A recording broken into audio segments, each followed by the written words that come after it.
হযরত আবু হুরায়রা বললেন, আমরা 80 জন সাহাবী সেই সময় নবীজির দরবারে ছিলাম। আহলে সুফার সাহাবী, বাড়ি নাই, ঘর নাই, জমি নাই, জমা নাই, টাকা নাই, পয়সা নাই, আমাদের কিছুই ছিল না।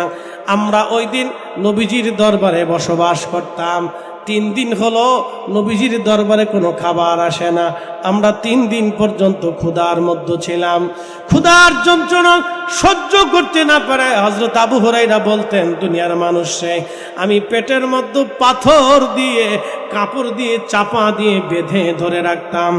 এমন সময় আমার যাইতো ক্ষুধার যন্ত্রণা সহ্য করতে না পারে মসজিদে নববীর বারান্দার ভিতরে পেটের ভিতরে পাথর চাপা দিয়ে আমি উপর হয়ে শুয়ে থাকতাম।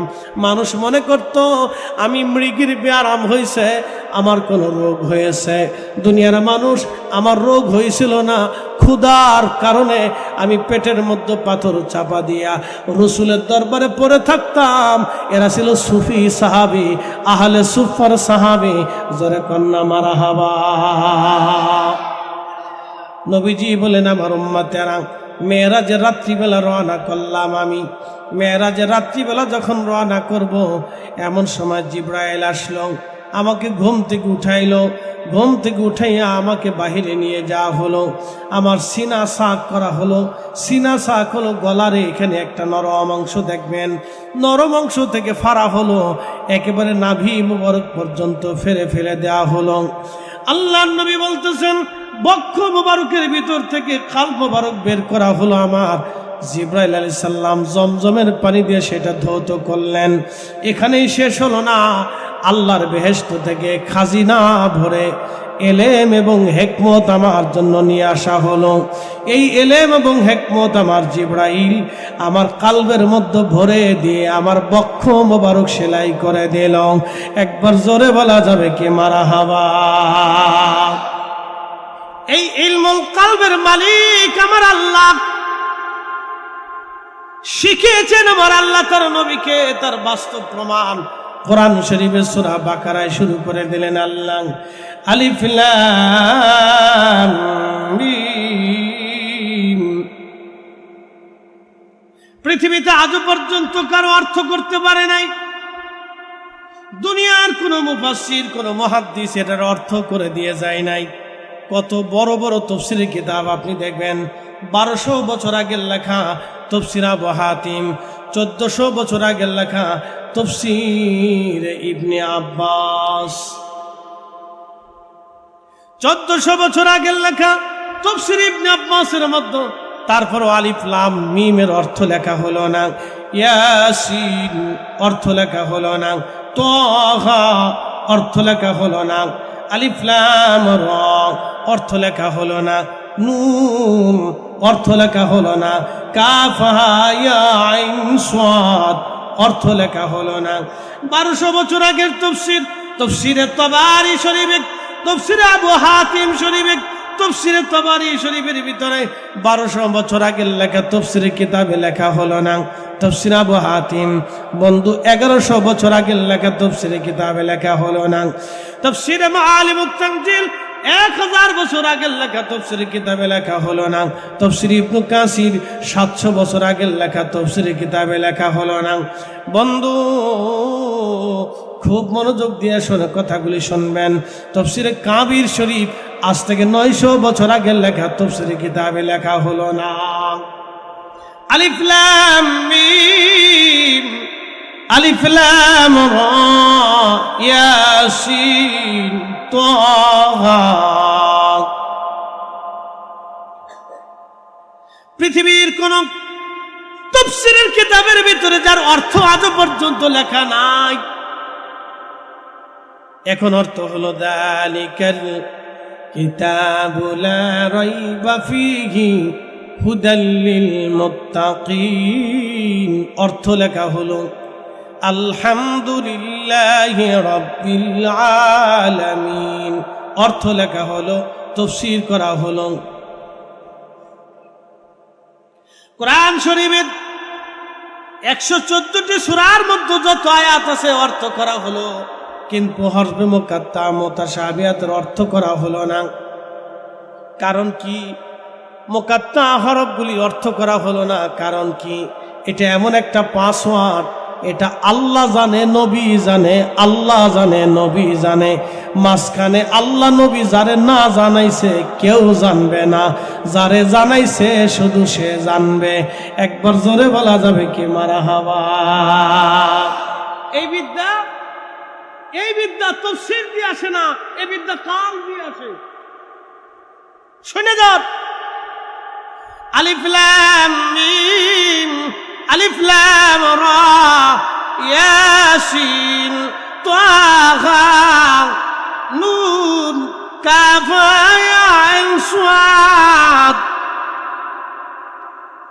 দুনিয়ার কোন তাফসীরের কিতাবে, দুনিয়ার কোন হাদিসের কিতাবে তাফসীরের এত ইমাম চলে গেল, 4 মাযহাবের ইমাম চলে গেল, 4 তরিকার ইমাম চলে গেল, 4 মাযহাবের ইমাম চলে গেল, বড় বড় আলেম উলামা চলে গেল। ইমাম আবু হানিফা রাহমাতুল্লাহ আলাইহি চলে গেল, ওনার উস্তাদ ইমাম ইব্রাহিম নখী চলে গেল, ওনার উস্তাদ আব্দুল্লাহ ইবনে মাসউদ চলে গেল, ওনার উস্তাদ রাহমাতুল লিল আলামিন, তিনার উস্তাদ রব্বুল আলামিন। আল্লাহর ছাত্র আমার নবী, আমার নবীর ছাত্র আব্দুল্লাহ ইবনে মাসউদ, আব্দুল্লাহ ইবনে মাসউদের ছাত্র ইব্রাহিম নখী, ইব্রাহিম নখী রাহিমাহুল্লাহ ছাত্র ইমামুল আজম আবু হানিফা রাহমাতুল্লাহ আলাইহি। আমাদের মাযহাবের ইমামের ছাত্র হযরত আব্দুল্লাহ ইবনে মুবারক রাহমাতুল্লাহ আলাইহি। একবার জোরে জোরে বলা যাবে কি মারহাবা? এত বড় বড় ইমাম, মুহাদ্দিস, মুফাসসিররা চলে গেল, কেউ আলিফ লাম মিমের অর্থ করে দিয়ে যায় নাই, কারণ এটা দুনিয়ার কোনো বিদ্যাপীঠে পড়ানো হবে না, এটা কালবে কালবে কালবে কালবে আসবে। এটার অর্থ দুনিয়ার কোনো প্রতিষ্ঠানে পড়ানো হবে না, দুনিয়ার কোনো তাফসীরের কিতাবে পড়ানো হবে না। এর অর্থগুলি কালবে কালবে কালবে কালবে কালবে কালবে আসবে। একসাথে জোরে বলা যাবে আল্লাহু আকবার। দুনিয়ার কোন বিদ্যাপীঠের অর্থ আসবে না, এটা কালবে কালবে আসবে। এটার নাম ইলমুল কাল, এটার নাম ইলমুল কাল। ইলমুল কাল শিখার জন্য নবীজির দরবারে সাহাবী ছিলেন হযরত আবু হুরায়রা। খুব মনোযোগ দেন, হযরত আবু হুরায়রা রাদিয়াল্লাহু আনহু, বুখারী শরীফের কিতাবুল ইলমের মধ্যে হযরত আবু হুরায়রা বললেন, ও দুনিয়ার মুসলমানেরা, আমি আবু হুরায়রা আমার নবীজির কাছ থেকে 2 ধরনের ইলম শিখেছি। এক ধরনের ইলম আমি তোমাদের মাঝে প্রকাশ করি, আর আরেক ধরনের ইলম যদি আমি প্রকাশ করতাম তোমরা আমার গলা কেটে ফেলতাম। এটার নাম ইলমুল কাল। ইলমুল কাল এটা কোনো প্রতিষ্ঠানের পৃষ্ঠাতে হবে না, এটা কালবে কালবে আসবে। আর এটা সুফিদের মাধ্যমে, আল্লাহর ওলিদের মাধ্যমে ধরা দামে এসেছে। একবার জোরে জোরে বলা যাবে কি মারহাবা? আল্লাহর নবীর দরবারে যদি কোনোদিন মসজিদে নববীতে আপনি যান, যদি কোনোদিন হজে উমরায় যান, মসজিদে নববীতে যদি যান, মসজিদে নববীতে গেলে আপনি একটা জায়গা দেখবেন, এই জায়গার নাম হচ্ছে রিয়াজুল জান্নাহ। রিয়াজুল জান্নাহর বাম পাশে আপনি দেখবেন রওজা শরীফ। রওজা শরীফটা রওজা শরীফ ছিল না, এই রওজা শরীফটা এক সময় আল্লাহর নবীজির হুজরা মোবারক ছিল। এই হুজরা মোবারকের বাম পাশে একটা দরওয়াজা, এই দরজার নাম বাবে জিব্রাইল। জিব্রাইল আলাইহিস সালাম এই দরজা দিয়ে আসতেন। তার পিছনে আরেকটা দরজা বাবুন নেসা, এই দরজা দিয়া মহিলা সাহাবীরা আসতেন, আম্মা জানের কাছে এসে নালিশ দিতেন, ওগো আম্মা জান এই মাসালা কি হবে? আম্মা জানরা নবীজির কাছ থেকে জেনে তখন তারা মহিলাদেরকে সমাধান বাতলাই দিতেন, মহিলাদেরকে দ্বীন শিক্ষা দিতেন। আম্মা জানরা নবীজির কাছ থেকে জেনে মহিলা সাহাবীদেরকে আম্মা জানরা দ্বীন শিখাইতেন। এই বাবু সালাম, বাবুন নেসা দরজা দিয়ে আপনি যদি ঢুকেন তো ঠিক ডান পাশে একটা ছোট্ট ডিবি পাবেন, এই স্টেজের মধ্যে এত বড় একটা সমান হবে। এইখানে একটা গাছ ছিল, যদিও বর্তমান সিচুয়েশনে সেই গাছটা নাই, কিন্তু আল্লাহ রসুলের জমানাতে এই সময় একটা গাছ ছিল। এই গাছের নিচে 70 জন, 80 জন, 100 জন, 150 জন, বেশিও হতো কম হতো। এমন কিছু সাহাবী এইখানে থাকতেন যাদের বাড়ি ছিল না, ঘর ছিল না, জমি ছিল না, স্ত্রী ছিল না, সন্তান ছিল না, জায়গা জমি ছিল না, দেশ ছিল না, কিছুই ছিল না, নবীজির বাড়ি থাকতেন। তাদেরকে বলা হতো আহলুস সুফা। আহলুস সুফা, আহলুস সুফার সাহাবী। এই আহলুস সুফা থেকে সুফি এসেছে। কে আসতে হয়ে গেল না? জোরে বলেন। আহলুস সুফা থেকে কি আসছে? সুফি। জোরে বলেন, কি আসছে? না না, আহলুস সুফা থেকে কি আসছে? সুফি। আহলুস সুফার পরিচয় কি বুঝাই দিই।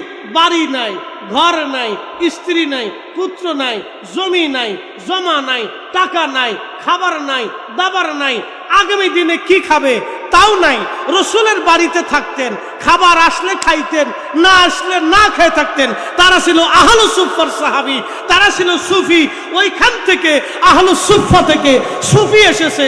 সুফিদের বাড়ি থাকবে না, ঘর থাকবে না, জমি থাকবে না, জমা থাকবে না, টাকা থাকবে না, কিচ্ছু থাকবে না। তারা আল্লাহর জন্য নিবেদিত থাকবে। কথা বলেন ঠিক না বেটি? প্রিয় উপস্থিতি হাজিরিন, আশিয়ার মুসলমান, পটিয়ার মুসলমান, মনোযোগ দিবেন। আহলুস সুফার যিনি প্রধান সাহাবী ছিলেন, যিনি সাইয়্যিদ ছিলেন, তার নাম আবু যর গিফারি। এখন হযরত আবু যর গিফারির পরিচয় না দিলে আপনি বুঝবেন না তিনি কেন সুফিদের, ওই জমানার সুফিদের লিডার ছিলেন, আহলুস সুফার সাহাবীদের লিডার ছিলেন। আহলুস সুফা কারা আবার বলে দিয়ে যায়। বাড়ি নাই, ঘর নাই, জমি নাই, জমা নাই, টাকা নাই, পয়সা নাই, খাবার নাই, স্ত্রী নাই, সন্তান নাই, সব থেকে তারা জুদা হয়ে শুধুমাত্র আল্লাহ তার নবীকে খুশি করার জন্য দরবারে মুস্তাফাতে গাছের নিচে মসজিদ নবীর সামনে, আল্লাহর হাবিবের হুজরা মুবারকের সামনে একটা ছোট্ট টিলার উপরে একটা গাছের নিচে তারা সময় কাটাইতেন। রসুলের দরজা থেকে ইলম শিখতেন, আমল করতেন, আল্লাহর ইবাদতে কাটাইতেন। তারা আহলুস সুফার সাহাবী। আহলুস সুফার সাহাবীদের মধ্যে হযরত আবু হুরায়রা একজন সাহাবী ছিলেন, আহলুস সুফার সাহাবী। হযরতে আব্দুল্লাহ জুলবাজাদ আহলুস সুফার একজন সাহাবী। হযরতে জুলাইবি রাদিয়াল্লাহু আনহু আহলুস সুফার সাহাবী। এরকম বহু সাহাবী ছিলেন আহলুস সুফার সাহাবী। তার ভিতরে অন্যতম একজন সাহাবী, তার নাম হযরত আবু যর গিফারি রাদিয়াল্লাহু আনহু। তিনি একাকিত্ব থাকতেন, নির্জনে থাকতেন, নিবিড়িতে থাকতেন। অনেক সময় আমাদের দেশের কিছু মানুষেরা বলে, ও দুনিয়ার মানুষ, তোমাদের কিছু অলি বুজুর্গরা পাহাড়ের ভিতরে কেন কাটাইতো, জঙ্গলের মধ্যে কেন তারা বাসা বাঁধত, পাহাড়ে জঙ্গলে তোমাদের অলিরা কেন থাকত? পৃথিবীর বহু অলি জঙ্গলের ভিতরে বসবাস করতেন। বলে কারণ কি? নির্জনে নিভৃতে তারা থাকতেন, পাহাড়ের গুহা তারা বেছে নিতেন, নির্জনে তারা সময় কাটাইতেন। বলে কারণ কি? নবীজির একজন সাহাবী ছিলেন, তার নাম আবু যর গিফারি। তিনি একেবারে নির্জনে নিভৃতে থাকতেন।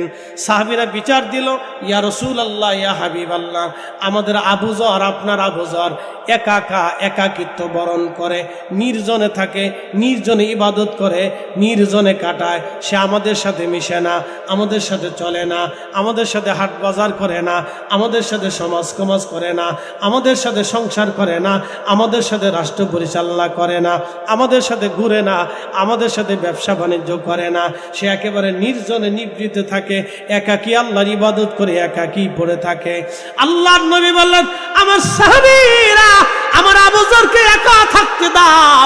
আমার আবু যর একা থাকবে, একাই মারা যাবে, কিন্তু আমার আবু যরের জানাজায় বহু মুসলমান একত্রিত হবে।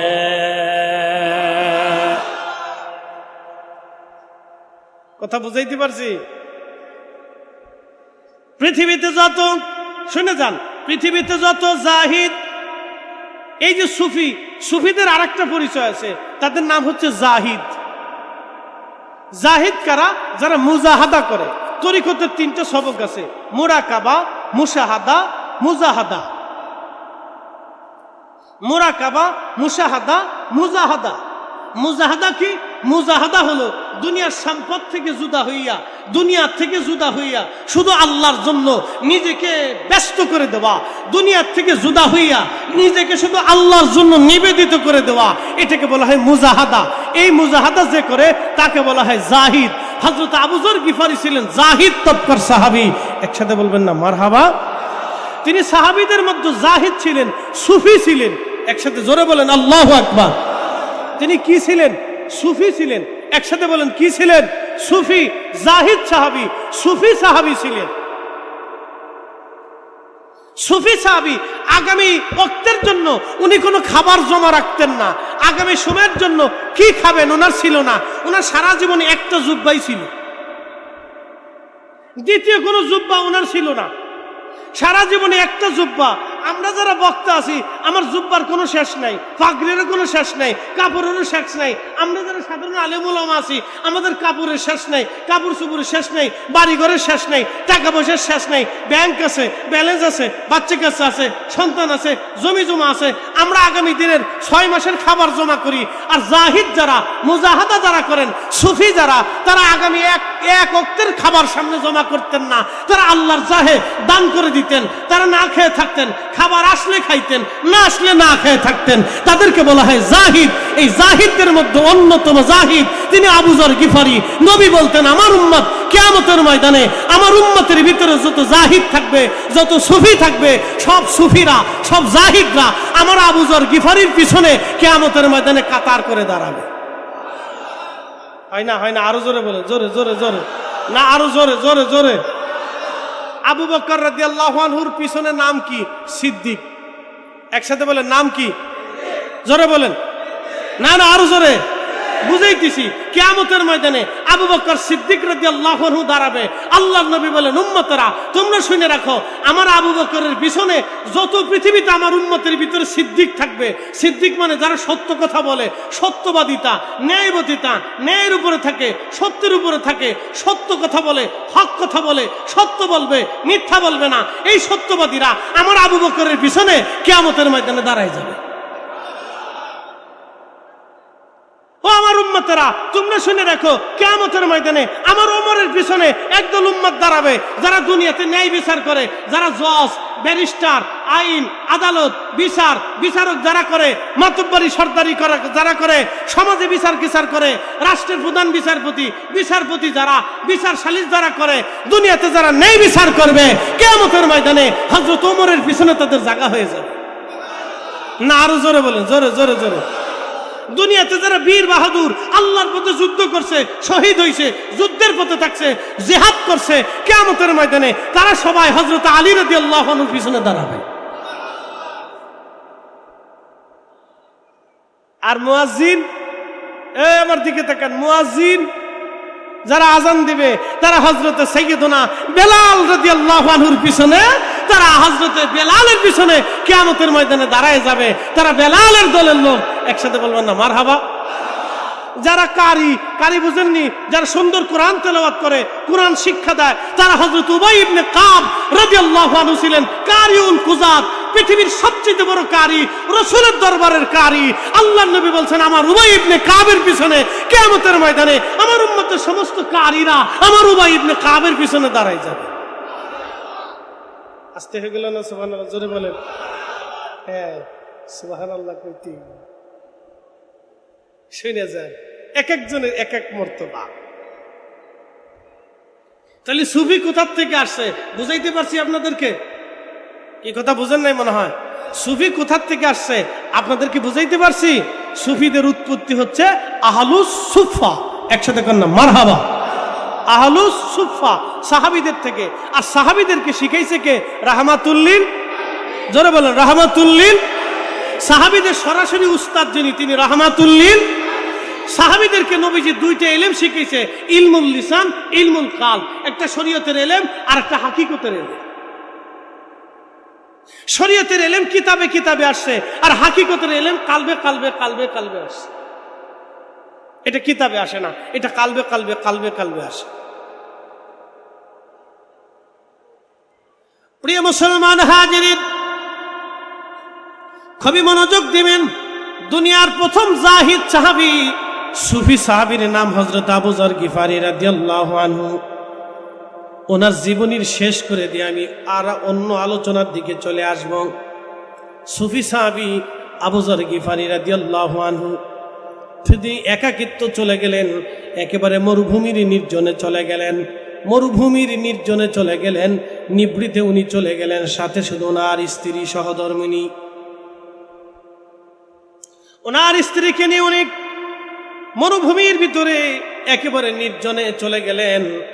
আহা, বহুদিন এইভাবে চললো, মাত্র একটা জুব্বা, আর কোনো জুব্বা নাই। খাবার আসলে খাইতেন, না আসলে স্ত্রীকে নিয়ে না খেয়ে থাকতেন। আর স্ত্রীও এমন জীবন সঙ্গিনী ছিল, স্বামীকে ছাড়া কখনো থাকতেন না। বুঝতে পারতেছেন, রসুলের দরবারের মহিলা সাহাবী, এটা চারটেখানি কথা না। হযরত আবু যর গিফারী আমার নবীর দরবারে জাহিদ সাহাবী, আমার নবীর দরবারে সুফি সাহাবী। সুফি সাহাবী, সুফি সাহাবী, আল্লাহু আকবার। তিনি চলে গেলেন নির্জনে। ইন্তেকালের সময় ঘনায় গেল, ওনার অসুস্থ হয়ে পড়লেন। স্ত্রীর কোলের মধ্যে মাথা দিয়ে আছেন, বিবি কাঁদতেছিলেন। হযরত আবু যর গিফারী বললেন, বিবি রে, তুমি কেন কান্না করো? বলে, স্বামী রে, আপনার একটা জুব্বা ছাড়া আর কোনো কাপড় আপনার নাই, আর আমারও একটা কাপড় ছাড়া আর কোনো কাপড় আমারও নাই। বিবি ডাক দে বলতেছে, স্বামী আমার, আপনি রসুলের সাহাবী, এই অবস্থায় যদি আপনি মারা যান, আমি আপনাকে কোন কাপড় দিয়ে কাফন পরাবো? আর আমি একা একজন নারী মানুষ, আপনার জানাজাই বা কেমনে হবে? আর আমি আপনাকে কি করে এই মরুভূমির নির্জনে নিভৃতে জানাজা পড়াবো? আর কাফন দাফন আমি কেমনে করব? সেই চিন্তায় আমি স্ত্রী, আপনার চিন্তায় আমি কেঁদে ফিরতেছি। আবু যর গিফারী ডাক দে বলল, বিবিরে, কান্না বন্ধ করে দাও, তুমি কান্না করবা না। তুমি কি আমার রসুলের কথা শোনো নাই? আমার নবী বলেছেন, আমি নির্জনে নিভৃতে একাকী কাটাবো, আমি একাকী ইবাদত করব, একাকী নির্জনে আমি মারা যাব। কিন্তু আমার জানাজাতে বহু মুসলমান জানাজায় শরীক হবে। একবার জোরে বলা যাবে কি, ইয়া রাসূলুল্লাহ? চিৎকার মেরে বলেন আল্লাহু আকবার। আমার রাসূল ইলমে গায়ব, আমার নবীজির ইলম এত বিরাট ইলম, এত বিরাট ইলম, আবু যরের ভাগ্যে কি হবে আমার নবী বলে দিয়ে গেছে। কথা কর না কেন? আমরা তো ওনাদের দৃষ্টিতে বেদাতি, বিরাট বড় বেদাতি ওনাদের দৃষ্টিতে। আমরা খুব বেদাতের কাজ করি। আমরা তো ওনাদের দৃষ্টিতে বেদাতি, বিরাট বড় বেদাতি। অথচ রাসূল কারীমের সাহাবীর কত বড় ইয়াকিন, নবী যা বলেছে তাই হবে। আল্লাহু আকবার। হযরত আবু যর গিফারীর কত বড় ইয়াকিন, বিবিরা চিন্তা করিও না, আমার রাসূল বলেছেন আমি একাকী থাকবো, নির্জনে থাকবো, নিভৃতে থাকবো, আর আমার নিভৃতি একাকী মৃত্যু হবে। কিন্তু আমার জানাজাতে বহু মুসলমান আসবে।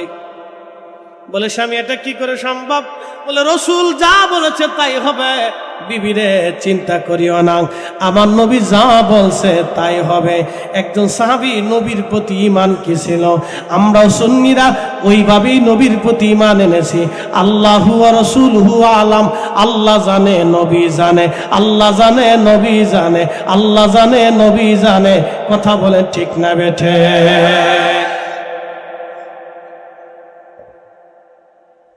সুফি কি জিনিস বুঝাইতেছি আপনাকে। সুফি কোথার থেকে আসলো তা বুঝে যায়। সুফির নাম শুনলে নাক ছিটকে মাজার বসে, ও শতান কোথাকার? তুই তো নিজের ইতিহাসই জানিস না। আমি তো মনে করি তোর মুসলমানই হয়নি এখনো পর্যন্ত। মুসলমানই চিনছেন নি আপনারা? না না না, খাতনা খাতনা চিনেনি। আমরা দেশে কেউ মুসলমানি, এটা কেউ মুসলমানি, খাতনা দিলে কেউ মুসলমানি। আমরা চট্টগ্রামে কি বলে, আজাম, আজাম নি, আচ্ছা আজাম হইতো কাটাকাটি আর কি, কাটাকাটি। আমি মনে করছি ওর কাটাকাটি হয়েছে। ও যদি সুফি না বুঝে তাহলে বুঝবেন ওর কাটাকাটি হয়েছে।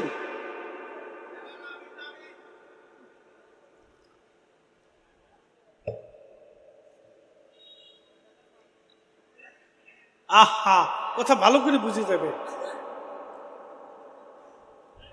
আল্লাহর হাবিবের সাহাবী হযরত আবু যর গিফারি বিবিকে ডাক দিলেন, বিবি রে, তুমি একটু টিলার উপরে দাঁড়ায়।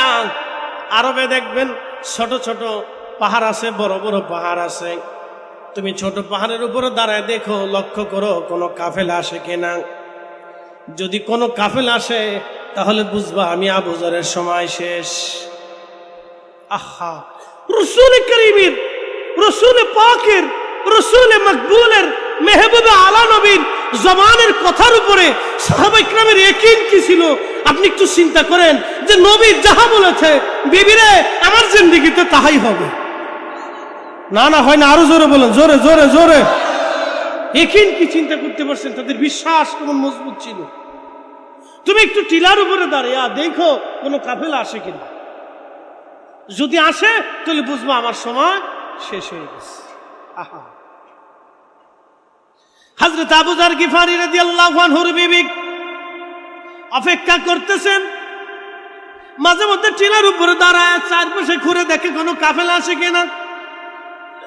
হঠাৎ লক্ষ্য করতেছে বহুদূর থেকে একটা কাফেলা দেখা যায়। হযরত আবু যরের স্ত্রী দৌড়ায় এসে বলেন, স্বামী আমার, একটা কাফেলা দেখলাম, বহুদূর কাফেলা দেখা যায়, তারা আমাদের দিকে আসতেছে। আবু যর গিফারি বললেন, তাহলে শোনো বিবিরে, আমার সময় ঘনায় গেছে, আমি বিদায়ের পালা। বিবি গো, তুমি আমার স্ত্রী ছিলা, নির্জনে নিভৃতে তোমাকে নিয়ে আমি থেকেছি। বিবি আমার, তোমাকে আমি ভালো কোনো খাবার খাওয়াইতে পারি নাই, কারণ আল্লাহর পথে এসে আল্লাহকে খুশি করতে যাইয়া সারা জীবন আমি একটা জুব্বায় কাটিয়ে দিলাম, তোমাকে একটা কাপড়েই কাটাইলাম। খাবার আসলে খাইতাম, না আসলে না খেয়ে থাকতাম। বিবিরে, দিনহীন অবস্থায়, খেয়ে না খেয়ে ক্ষুধার্ত অবস্থায় তুমি আর আমি নির্জনে নিভৃতে আল্লাহর ইবাদতে কাটিয়ে দিয়েছি। বিবি, তোমার হক আদায় করতে পারি নাই, ক্ষমা করে দিও।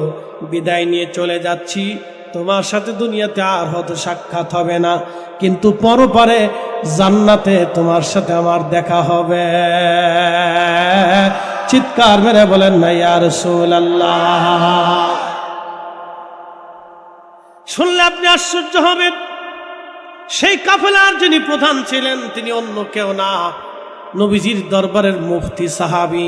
পৃথিবীর যত মুফতি যারা থাকবে, যারা ফতোয়া লেখে, ফতোয়া দেয়, কিয়ামতের ময়দানে তারা হযরত আব্দুল্লাহ ইবনে মাসউদ রাদিয়াল্লাহু আনহুর পিছনে দাঁড়াবে, কারণ উনি রাসূলের দরবারের মুফতি সাহাবী ছিলেন।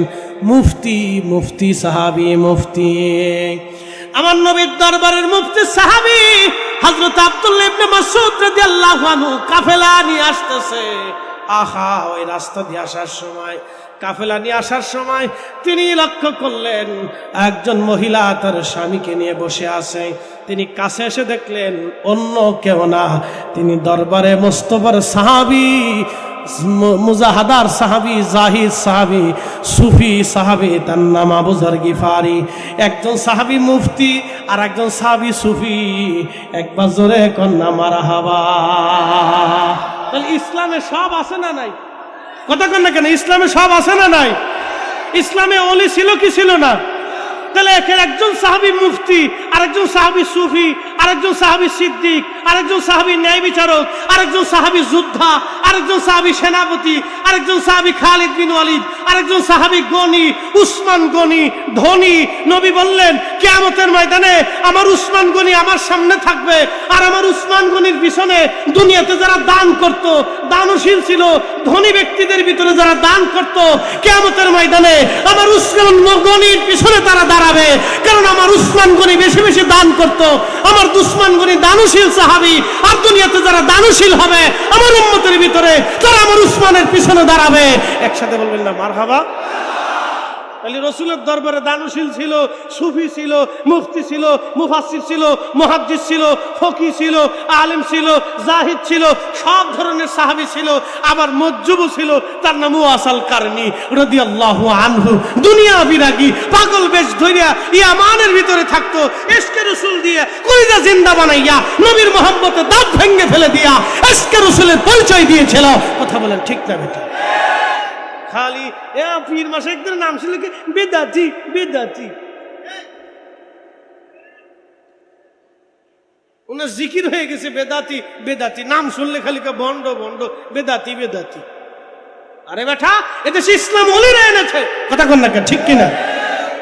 পরিক্রমায় আসতেছি, আমি সামনে আসতেছি পরিক্রমা, আপনাদেরকে জানাবো ইনশাল্লাহ, শুধু বসেন। হযরত আব্দুল্লাহ ইবনে মাসউদ রাদিয়াল্লাহু আনহু, আব্দুল্লাহ ইবনে মাসউদ রাদিয়াল্লাহু আনহু আবু যর গিফারী রাদিয়াল্লাহু আনহুর কাছে আসলেন, গোসল করাইলেন। অনেক মানুষ জমা হয়ে গেল, কাফেলাতে হাজার হাজার মানুষ, হাজার হাজার মানুষ নিয়ে হযরত আব্দুল্লাহ ইবনে মাসউদ রাদিয়াল্লাহু আনহু তিনি তাড়াতাড়ি করে কাফনের কাপড় বের করলেন। কারণ আগে যারা সফর করত তারা তাদের বাহনের ভিতরে কাফনের কাপড় রাখতো, কারণ কখন মারা যাবে জানে না। এই জন্য যারা সফর করে, বেশিরভাগ যারা সফর করে, আল্লাহর নবী বললেন তোমরা সাধারণত যারা পুরুষ আছো, পুরুষের জন্য স্বর্ণের অলংকার ব্যবহার করা হারাম, কিন্তু পুরুষেরা যারা সফর করে তারা রূপার আংটি রাখতে পারে, কারণ সফরে সব কিছু যদি হারায় যায় অন্তত রূপ ওই অংশটুকুন বিক্রি করে হলেও যাতে বাড়ি আসতে পারে। এই জন্য পুরুষের রূপা ব্যবহার করা জায়েজ আছে। সফরকালীন সময়ে কিছু রূপা পুরুষরা ব্যবহার করতে পারে, বিপদ আপদকালীন মুসিবতের জন্য এটা হাতে রাখতে পারে। খুব মনোযোগ দিবেন হাজিরিন। হযরতে আব্দুল্লাহ ইবনে মাসউদ রাদিয়াল্লাহু আনহু কাফনের কাপড় বের করলেন, আবু যর গিফারী রাদিয়াল্লাহু আনহুকে গোসল করাইলেন। গোসল করানোর পরে কাফনের কাপড় পরাইলেন। জানাজার নামাজ হয়ে গেল, জানাজা পড়াইয়া হযরত আবু যর গিফারীকে দাফন করা হলো। নবী বললেন, আবু যর তুমি একা থাকবা, নির্জনে থাকবা, নিবৃত্তি ইবাদত করবা, কিন্তু তুমি একাকী মারা যাবা, তোমার জানাজাতে বহু মানুষ জমা হবে। আল্লাহর নবীর ভবিষ্যৎবাণী, ইলমে গায়েবের খবর আমার নবীর দরবারে আছে না নাই? দেখেন, আল্লাহ রাসূল যাহা বলেছিলেন তাহাই হয়েছে। চুল পরিমাণ ডান বাম হয়নি, চুল পরিমাণ ডানেও হয়নি বামেও হয়নি, যাহা বলেছিলেন তাই হয়েছে। রাসূলের দরবারে এরকম সাহাবী থাকতেন যাদেরকে আহলে সুফফা বলা হতো। মিশকাতুল মাসাবির কিতাবুল আদাবের ভিতরে এসেছে, হযরত আবু হুরায়রা বললেন আমরা 80 জন সাহাবী সেই সময় নবীজির দরবারে ছিলাম। আহলে সুফফার সাহাবী, বাড়ি নাই, ঘর নাই, জমি নাই, জমা নাই, টাকা নাই, পয়সা নাই, আমাদের কিছুই ছিল না। আমরা ওই দিন নবীজির দরবারে বসবাস করতাম। 3 দিন হলো নবীজির দরবারে কোনো খাবার আসে না। আমরা 3 দিন পর্যন্ত ক্ষুধার মধ্যে ছিলাম। ক্ষুধার যন্ত্রণা সহ্য করতে না পারে হযরত আবু হুরায়রা বলতেন, দুনিয়ার মানুষে আমি পেটের মধ্যে পাথর দিয়ে, কাপড় দিয়ে, চাপা দিয়ে বেঁধে ধরে রাখতাম। এমন সময় আমার যাইতো ক্ষুধার যন্ত্রণা সহ্য করতে না পারে মসজিদে নবীর বারান্দার ভিতরে পেটের ভিতরে পাথর চাপা দিয়ে আমি উপুর হয়ে শুয়ে থাকতাম। মানুষ মনে করত আমি মৃগীর ব্যায়াম হয়েছে, আমার কোনো রোগ হয়েছে। দুনিয়ার মানুষ, আমার রোগ হয়েছিল না, ক্ষুধার কারণে আমি পেটের মধ্যে পাথর চাপা দিয়া রাসূলের দরবারে পড়ে থাকতাম। এরা ছিল সুফি সাহাবী, আহলে সুফফার সাহাবী। জোরে কন্না মারহাবা।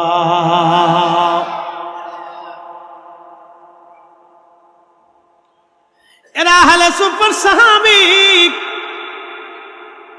আবু হুরায়রা বললেন 3 দিন পর্যন্ত ক্ষুধার্ত, কোনো খাবার নাই, নবীর বাড়ি কোনো খাবার আসে নাই, কোনো সাহাবী খাবার নিয়ে আসে না। হঠাৎ করে একজন সাহাবী 1 পেয়ালা দুধ নিয়ে আসেন নবীজির দরবারে। 1 পেয়ালা দুধ। কয় পেয়ালা? মনোযোগ দিন, 1 পেয়ালা দুধ আনছে একজন সাহাবী। 1 পেয়ালা দুধ এনে আল্লাহ রাসূলের দরবারে এনে বলেন, ইয়া রাসূলুল্লাহ, নবীজি আমার উটের দুগ্ধ হয়েছে সামান্য দুধ, নবী গো এই সামান্য দুগ্ধ আমি আপনার জন্য হাদিয়া এনেছি, কবুল করে নেন। আল্লাহর হাবিব মুস্কি হাসি দিয়ে দুধের পেয়ালা হাতে নিলেন, আবু হুরায়রা লাব্বাইক ইয়া রাসূলুল্লাহ। আবু হুরায়রা রে, আমরার এই মজলিসে আহলে সুফার সাহাবী আছে কয়জন? আহলে সুফার সাহাবী কয়জন? বলি ইয়া রাসূলুল্লাহ, অনেক সাহাবী আমরা উপস্থিত আছি, প্রায় 80 জনের মতো। নবীজি বললেন, আবু হুরায়রা তুমি এই দুধ সবাইকে মধ্যে বন্টন করে দাও।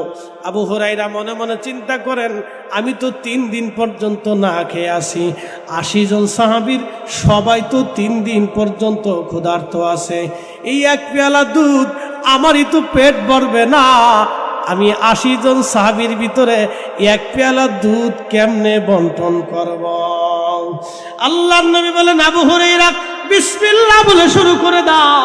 আবু হুরায়রা বললেন, বিসমিল্লাহ বলে আমি দেওয়া শুরু করলাম।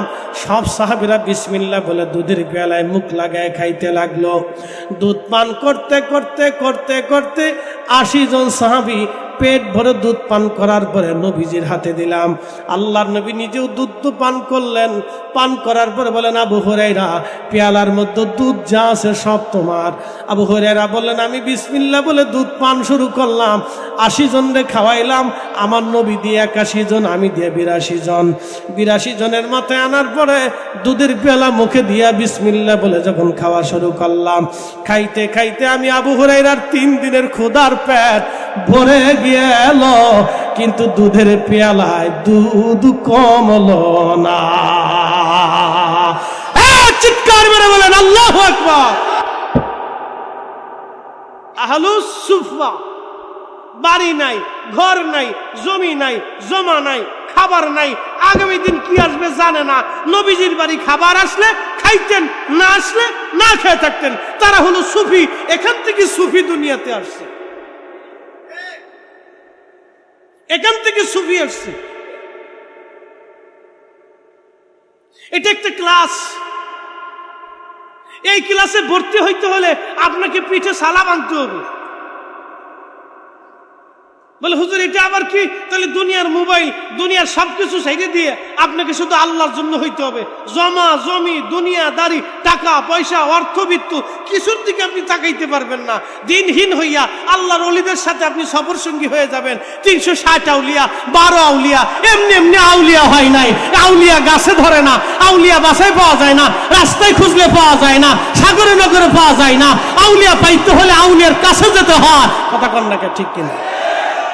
360 জন আইছে, 12 জন আইছে, তাদের সাথে আরো আইছে, তারপরে আরো আইছে। সারা দুনিয়াতে ওলিরা ঘুরছে, এইভাবে ঘুরে নাই, দলে দলে ঘুরছে।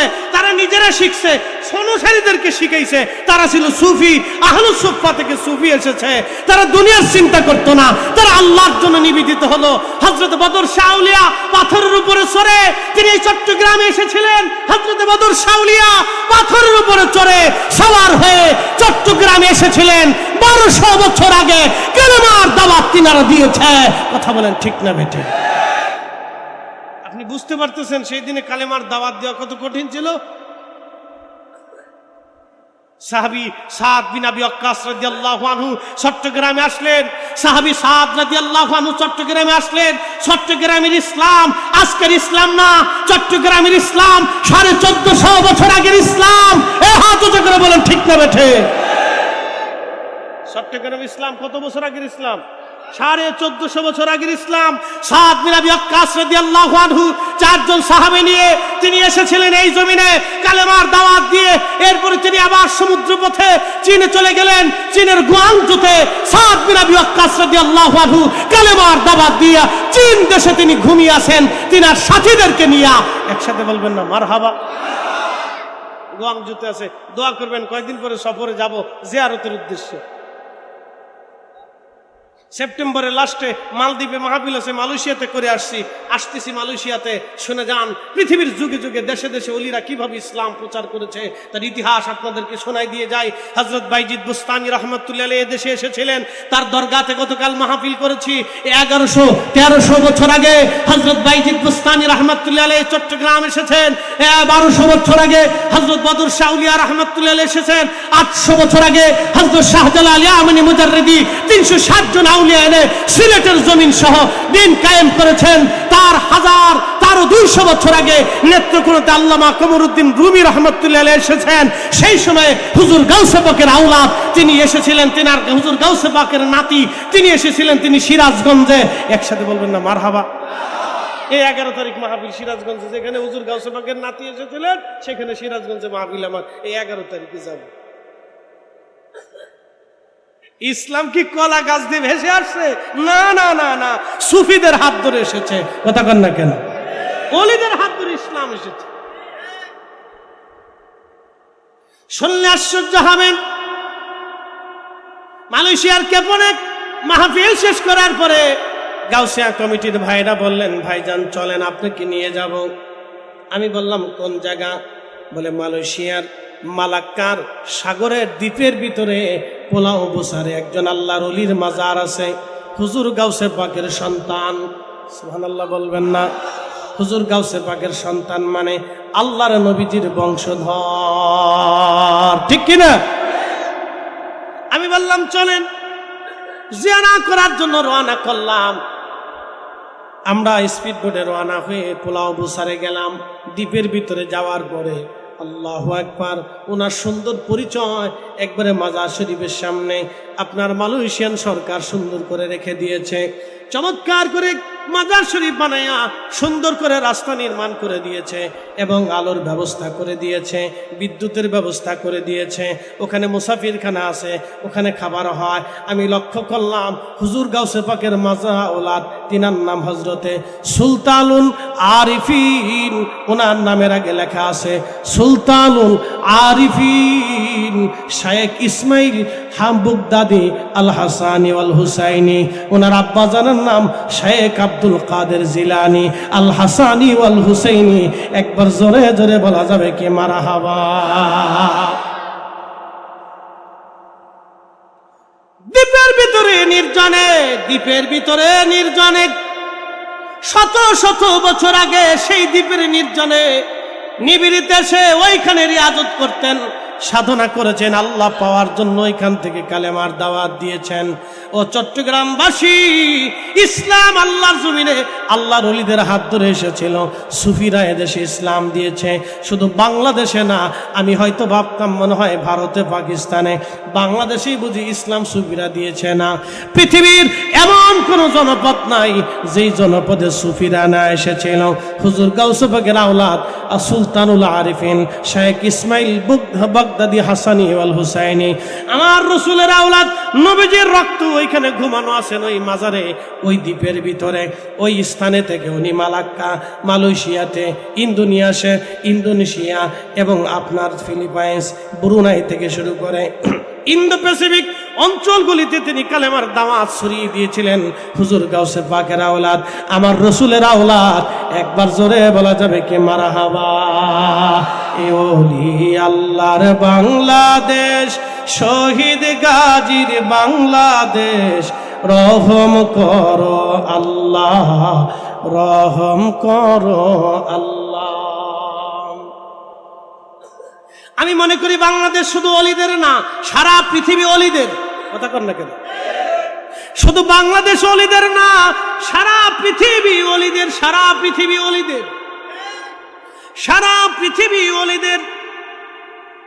দুনিয়ার এমন কোন জায়গা নাই যেখানে অলিদের পদচারণা পড়েছে সেখানে ইসলাম গেছে।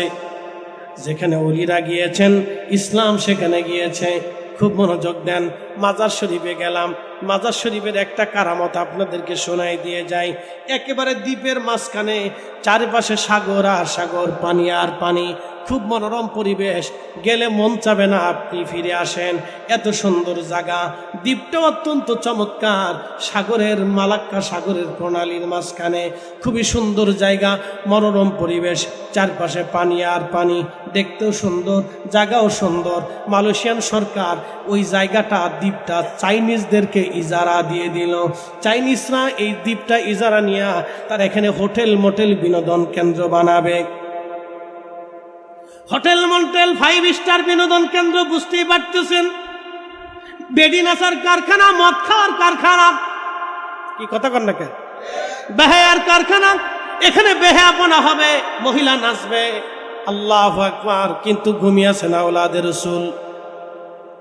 মালয়েশিয়ান সরকার বুঝতে পারে নাই কোথায় তারা জমি যারা দিচ্ছে, দিয়ে দিল। যারা চাইনিজরা হোটেল মোটেল বানালো, আয়োজন সুন্দর হয়ে গেল, উদ্ভাবন হবে। কিন্তু উদ্ভাবন হওয়ার পরে কি হলো জানেননি? পানির লাইন বন্ধ হয়ে গেল, মালাক্কা সাগরের পানির স্তরে নিচে চলে গেল। আল্লাহু আকবার। কারণ কোনো খুঁজে পায় না, ইঞ্জিনিয়াররাও কারণ খুঁজে পায় না। কারণ কি? আমাদের এত চেষ্টা বৃথা, সব নষ্ট হয়ে গেল। পানি যদি না আসে, পানির স্তর যদি না পাওয়া যায়, তাহলে মানুষ থাকবে না। সাগরের ভিতর তো লোনা পানি তো আর খাওয়া যাবে না। একসাথে কোন আল্লাহু আকবার। পানির স্তর নিচে চলে গেল, পানি পায় না, লাইন নাই। একসাথে বলবেন আল্লাহু আকবার। না না, যদি শয়তান না হন তাহলে আর আল্লাহু আকবার বলার দরকার নাই। যদি শয়তান হন, আর যদি শয়তান না হয়ে থাকেন তাহলে একসাথে বলেন আল্লাহু আকবার। না না, হাত উঁচু করে বলেন। ওলিদের পাওয়ার আসেনি, ওলিদের পাওয়ার আসেনি, ওলিরা ইসলাম দিছেনি। ওলিদের ইসলাম এদেশ, সারা পৃথিবীতে ওলির ইসলাম দিছে। পানির স্তর নিচে চলে গেল, সাগরের পানির স্তর, পানি নেই, পানি আসে না। মালয়েশিয়াতে আপনারা জানেন গণতান্ত্রিক দেশ, কিন্তু বাদশা আছে, সুলতান আছে। মালয়েশিয়াতে রাজা আছে, ব্রুনাইতে রাজা আছে, সুলতান আছে। মালয়েশিয়ার সুলতান, ওনাকে রাত্রিবেলা হুজুর গাউসে পাকের আওলাদ সুলতানুল আরিফিন শেখ ইসমাইল বগদাদি রহমাতুল্লাহ আলাইহি স্বপ্ন দেখাইলেন, ও মালয়েশিয়ার সুলতান, আমি আওলাদের রসুল এইখানে ঘুমাই, তুমি এখান থেকে বেহায়াপনা সরায় নিয়ে যাও। আমি যেখানে ঘুমাবো সেখানে বেহায়াপনা আসতে পারে না। আল্লাহু আকবার। রাত্রিবেলা স্বপ্ন দেখানোর পরে মালয়েশিয়া সরকার চাইনিজদেরকে ইজারা দেওয়া বাদ দিয়ে দিল। এখন সেইগুলি পরিত্যক্ত আছে। আমি ঘুরে ঘুরে দেখে আসছি, লোকেরা বলল দেখেন পরিত্যক্ত হয়ে পড়ে আছে। সারা পৃথিবী ওলিরা, সারা পৃথিবীতে ওলিরা, সারা পৃথিবী ওলিরা, ওলিদের দেওয়া ইসলাম সারা দুনিয়াতে তারা ছড়িয়েছেন। আল্লাহু আকবার, কালেমার দাওয়াত দিয়েছেন। প্রিয় মুসলমান, এই সুফি আহলুস সুফা থেকে সুফি এসেছে। এরপরে ভাইজান খুব মনোযোগ দিবেন, তাবিদের ভিতর সুফি আসছে। আপনাদেরকে বলে দিয়ে যাই, বেশি সুফি এসেছে রসুলের আহলে বায়তের মাধ্যম দিয়া। দুনিয়াতে বেশি সুফিদের উৎপত্তি হয়েছে বাবা। বন্ধু আমার, ইমাম জাফর সাদিক থেকে বাইজিদ বুস্তামি থেকে আবুল হাসান খেরকানি থেকে আলিফ আহমদি তুষি, এইভাবে বহু অলিরা দুনিয়াতে ঘন ঘন আসছেন। শুধু এইখানে না, সারা পৃথিবীর এমন কোনো জায়গা নাই। আজকে যদি আপনি আফগানিস্তানের দিকে তাকান, আফগানিস্তানে ইসলাম নিল কারা? আফগানিস্তানে ইসলাম নিয়েছে ওলিরা। উজবেকিস্তানের দিকে যদি তাকান, উজবেকিস্তানে ইসলাম নিল কারা? উজবেকিস্তানে ইসলাম নিয়ে নিল ওলিরা। উজবেকিস্তানের পরে কিরগিজস্তান, কাজাখস্তান, তুর্কমেনিস্তান, এরপরে যদি আপনি দেখেন আজারবাইজান, রাশিয়া, চেচনিয়া, বসনিয়া, এই দুর্ভেদ্য পাহাড়ি অঞ্চলগুলি, ককেশাস অঞ্চলগুলিকে, বলকান অঞ্চলগুলিকে দেখে বলক বলা হতো, বলক। এই বলক অঞ্চলগুলিতে ইসলাম নিল কারা? এই বলকান অঞ্চলগুলিতে ইসলাম নিয়ে নিল আল্লাহর ওলিরা। আপনি ইউরোপের দিকে যদি চলে যান, স্পেনের দিকে যদি চলে যান, মরক্কোর দিকে যদি চলে যান, আফ্রিকার দিকে যদি চলে যান, সুদানের দিকে চলে যান, সেনেগালের দিকে চলে যান, উত্তর আফ্রিকা, দক্ষিণ আফ্রিকার দিকে যদি চলে যান, ইসলাম নিল কারা? ইসলাম নিল আল্লাহর ওলিরা। আপনি যদি এশিয়া মাইনরের দিকে চলে আসেন, এশিয়ার মাইনরের ভিতরে, এই সারা এশিয়ার ভিতরে এত দেশ, ইসলাম আনলো কারা? ইসলাম আনলো আল্লাহর ওলিরা। যদিও আরব ভূখণ্ডে সাহাবায়ে কেরাম ইসলাম প্রচার করেছিলেন, জিহাদ যুদ্ধ করেছিলেন, সাহাবায়ে কেরামের পরে ইসলাম কারা আনলো? ইসলামের বিরাট খেদমত কারা করলো? ইসলামের বিরাট এই খেদমতের পিছনে অবদান ছিল আল্লাহর ওলিদের। আল্লাহর ওলিরা, সুফিরা যদি ইসলাম নিয়ে না আসতো, তাহলে আজকে আমরা ইসলামের মাহাত্ম্য খুঁজে পাইতাম না। কথা বলেন ঠিক কিনা?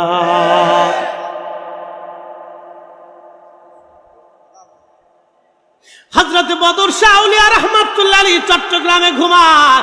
1200 বছর আগে উনি যদি পাথরের উপরে সওয়ার হয়ে, আল্লাহু আকবার, কিসের উপরে? পাথরে। জোরে বলেন, কিসের উপরে?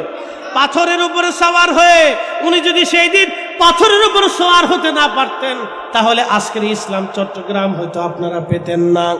কথা কন না কেন, ঠিক কিনা? খাজা বাবা আজমিরি ওই সময় যদি আনা সাগরের পানি লুটার ভিতরে না আনতে পারতেন, তাহলে আপনারা আজকে হয়তো ভারতে ইসলাম আপনি পেতেন না। মুজাদ্দিদ আল ফেসানি সেরহিন্দি যদি সিংহের খাসার ভিতরে, তিনি সেই দিন সম্রাট জাহাঙ্গীরের সিংহের খাসার ভিতরে যদি নামাজ পড়তে না পারতেন, তাহলে আজকের ইসলাম আপনি হয়তো এইভাবে খুঁজে পেতেন না। আপনি ইসলাম এইভাবে পেতেন না। ইসলাম অলিরা নিয়েছেন, অলিরা দিয়েছেন, চিরসত্য। ইন্দোনেশিয়াতে যান, ব্রুনাইতে যান, ফিলিপাইন্সে যান, সমগ্র পৃথিবীতে যেখানে মুসলিম অধ্যুষিত সেখানে অলিদের অবদান। অলিরা ইসলাম দিয়েছেন, অলিরা ইসলাম শিখিয়েছেন, অলিরা দেখিয়েছেন রাস্তা। সারা পৃথিবীতে অলিরা রাস্তা দেখিয়েছেন। সাহাবে কেরামের রাস্তা দেখানোর পরেই অলিরা রাস্তা দেখিয়েছেন। আর মুহাদ্দিস যারা, তারা হাদিসের খেদমত করেছে। সিয়াসিত্তার ইমাম, হাদিসের ইমাম, তাফসীরের ইমাম, ফিকের ইমামরা তারা ইলমের খেদমত করেছেন। আর সুফিরা তারা ইসলামের খেদমত করেছেন। আর মুজাহিদরা তারা জিহাদের খেদমত করেছেন। একসাথে বলবেন না মারহাবা? একটা ঘটনা আপনাদেরকে শোনাই। প্রশ্ন রাখে অনেকে, আরে তোমার আব্দুল কাদের জিলানী রহমতুল্লাহ এত কারামত, খাজা বাবা আজমিরির এত কারামত, মুজাদ্দিদ আল হোসেনির এত কারামত, বাহাউদ্দিন নকশবন্দ বুখারীর এত কারামত, বদর শাহ আউলিয়ার এত কারামত, হযরতে আপনার আমানত শাহ রহমতুল্লাহ এত কারামত, তোমাদের ওলিদের এত কারামত, সাহাবীদের তো কোনো কারামত নাই। অনেকে জিজ্ঞাসা, সুন্দর একটা কথা, কিন্তু চমৎকার যুক্তি দিয়ে বুঝায়, সাহাবীদের তো কোনো কারামত নাই।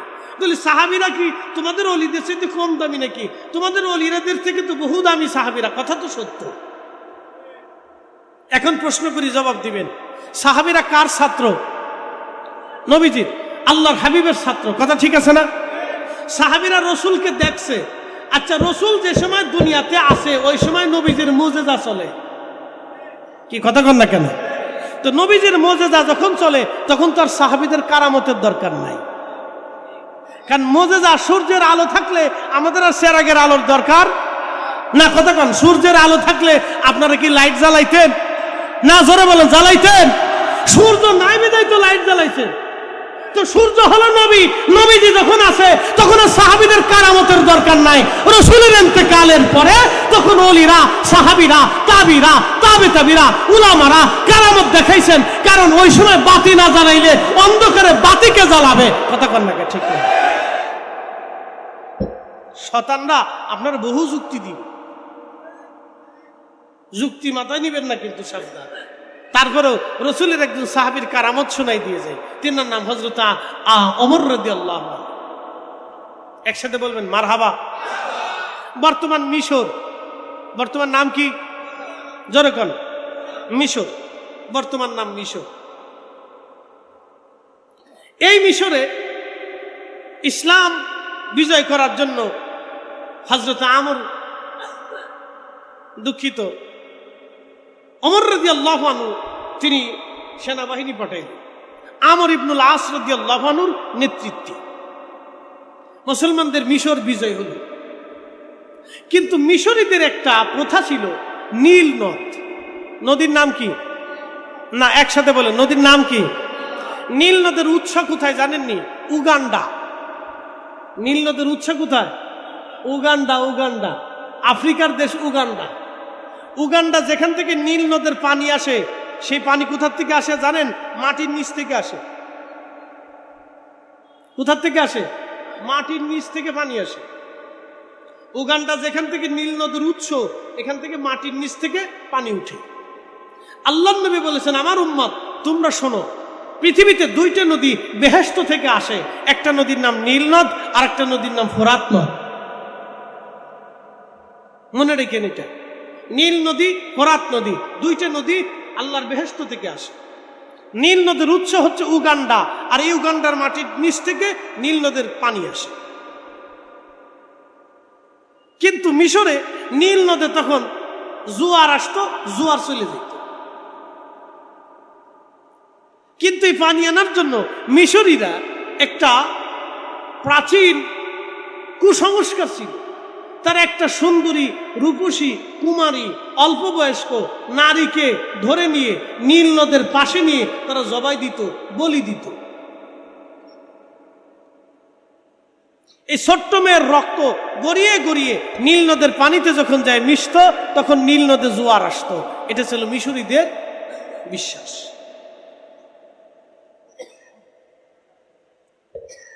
প্রত্যেক বছর এই কাজ করে। হাজরাতে আমর ইবনুল আস কালেমার দাওয়াত দিলেন, যখন মিশর দখল করলেন মিশরীরা, সুন্দরী মেয়ে নির্বাচন করে নীল নদের পারে নিয়ে গেল, জবাই দিবে তারা। শত শত হাজার হাজার মিশরীরা আনন্দ করতে লাগলো, আজকে তারা নীল নদের জোয়ার আনাবে। কি আশ্চর্য কথা, কুমারী নারী নিয়ে যাচ্ছে। আমর ইবনুল আস রাদিয়াল্লাহু আনহুর কাছে খবর গেল। খবর যাওয়ার পরে তিনি সৈন্যবাহিনী নিয়ে দ্রুত গতিতে দৌড়ায় আসলেন। আসার পরে দেখলেন মিশরীরা, হাজার হাজার মিশরীরা ওই সুন্দরী রূপসী কুমারী নারীকে ধরে এনে তারা জবাই দেওয়ার জন্য তারা প্রস্তুতি গ্রহণ করতেছে। হযরত আমর ইবনুল আস হাতের তলোয়ারখানা নিয়ে বলেন, হে মিশরীরা, তোমরা যদি কুমারী নারীকে বিনা কারণে হত্যা করো, তোমাদের ভ্রান্ত বিশ্বাস অনুযায়ী তোমরা নীল নদে জোয়ার আনার জন্য একটা নিরাপরাধ একটা কুমারী মেয়ের জীবন তোমরা এইভাবে ধ্বংস করে দিবে। এইভাবে শত শত বছরে কত মানুষের জীবন চলে গেছে তার হিসাব নাই। মিশরীরা, তোমরা যদি এই কাজ করো তাহলে তোমরা শোনো, আমর ইবনুল আসের তলোয়ার কিন্তু থেমে থাকবে না। ওই মেয়েটাকে হত্যা করার পরে আমি তোমাদের সবার শিরচ্ছেদ করে দেব, তোমাদেরকে হত্যা করে দেব। এ দেশ এখন ইসলামের দেশ, তোমাদের আইন আর চলবে না। তোমরা এই মিথ্যা প্রথা, ধ্বংসাত্মক প্রথা আর চালাইতে পারবে না। আমরা মুসলমানরা জীবিত থাকতে অন্যায়ভাবে একটা সন্তান মিশরে মারা যেতে পারে না। একবার জোরে বলা যাবে কি মারহাবা। আর এখন দেশের অবস্থা কি? খুন খারাপি, মারামারি, দরাদরি, কি যে পরিবেশ।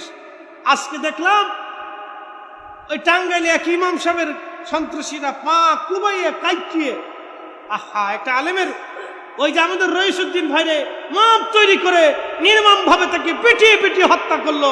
এইভাবে যদি এইভাবে যদি চলতে থাকে তাহলে আগামীর বাংলাদেশ ধ্বংসের দ্বার মুখে চলে যাবে। কথা বলেন ঠিক কিনা?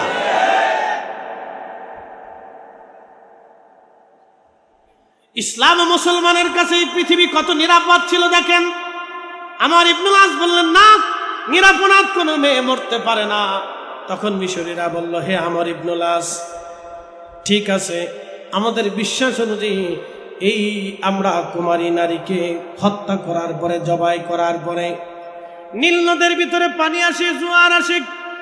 হ্যাঁ আমর ইবনুল আস, তোমরা তো মুসলমান, তোমরা কালেমা নিয়ে আসছো, তোমাদের সাথে আমাদের কোনো ঝগড়া হবে না, দ্বন্দ্ব হবে না, কিন্তু একটা শর্ত আছে। আমর ইবনুল আস, তাহলে আমরা এই কুমারী মেয়েকে হত্যা করব না, কিন্তু শর্ত হলো যদি তোমরা নীল নদের পানি এনে দিতে পারো তোমরা মুসলমানেরা, তাহলে আমরা এই কুমারী নারী আর হত্যা করব না। আমর ইবনুল আস চিন্তায় পড়ে গেলেন, আমি নীল নদের জোয়ার কেমনে আনাবো? জোয়ার তো আর আমার কথায় আসে না, জোয়ার তো আর আমার হুকুমে আসে না, জোয়ার তো আর আমি আনতে পারবো না। কিন্তু আমর ইবনুল আস ডাক দিয়ে বলেন, হে মিশরবাসীরা, আমাদের একজন আমির আছে, আমিরুল মুমিনিন, খলিফাতুল মুসলিমিন হযরত ওমর। আমি হযরত ওমরের কাছে চিঠি পাঠাবো, উনি যা সিদ্ধান্ত দিবে তাই মানতে হবে।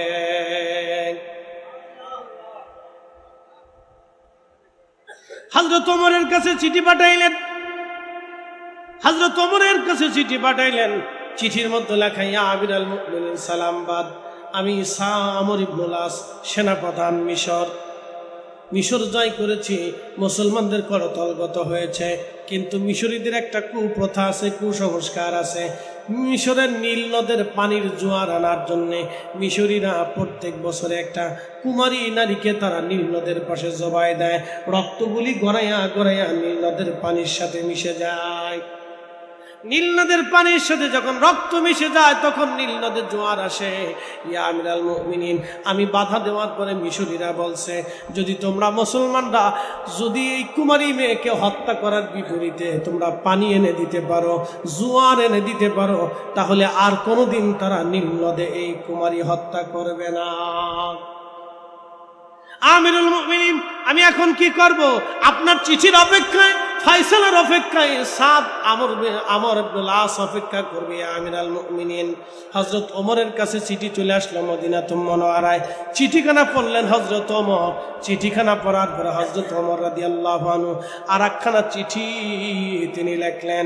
চিঠির মধ্যে তিনি লিখলেন, হে নীলনদ, আমি খলিফাতুল মুসলিমিন হযরত ওমর বলতেছি, নীলনদ তুমি যদি আল্লাহর হুকুমে প্রবাহিত হয়ে থাকো নীলনদ, তাহলে আমি ওমর বলতেছি তুমি আল্লাহর হুকুমে প্রবাহিত হয়ে যাও।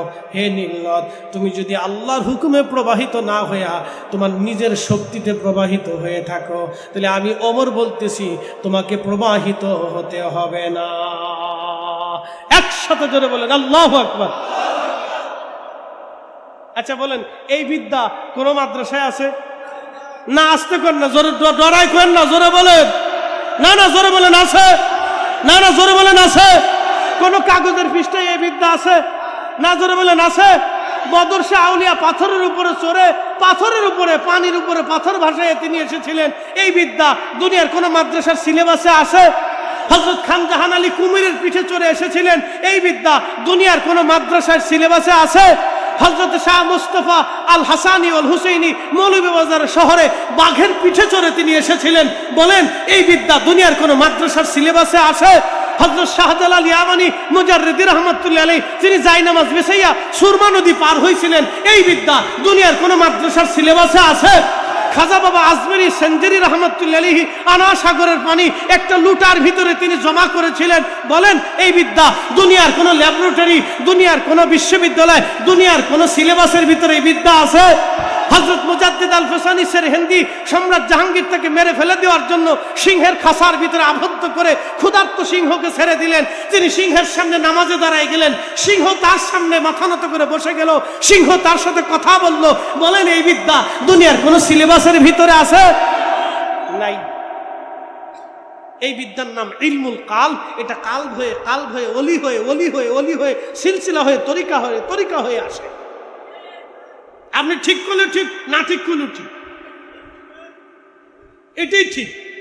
সূত্র যেটা এ স্কয়ার বি স্কয়ার, এ স্কয়ার প্লাস বি স্কয়ার। আপনি যদি উল্টে কষতে চান তো কিয়ামত পর্যন্ত কষবেন, খাতা শেষ হবে, কলম শেষ হবে, অঙ্ক মিলবে না। আর যদি সূত্র ঠিক মতো মিলাইয়া অঙ্ক কষেন, তাহলে 2-3 খুসার ভিতরেই এই অল্প কালিতেই, অল্প কাগজেই অঙ্ক মিলে যাবে। কথা কোন ঠিক কিনা?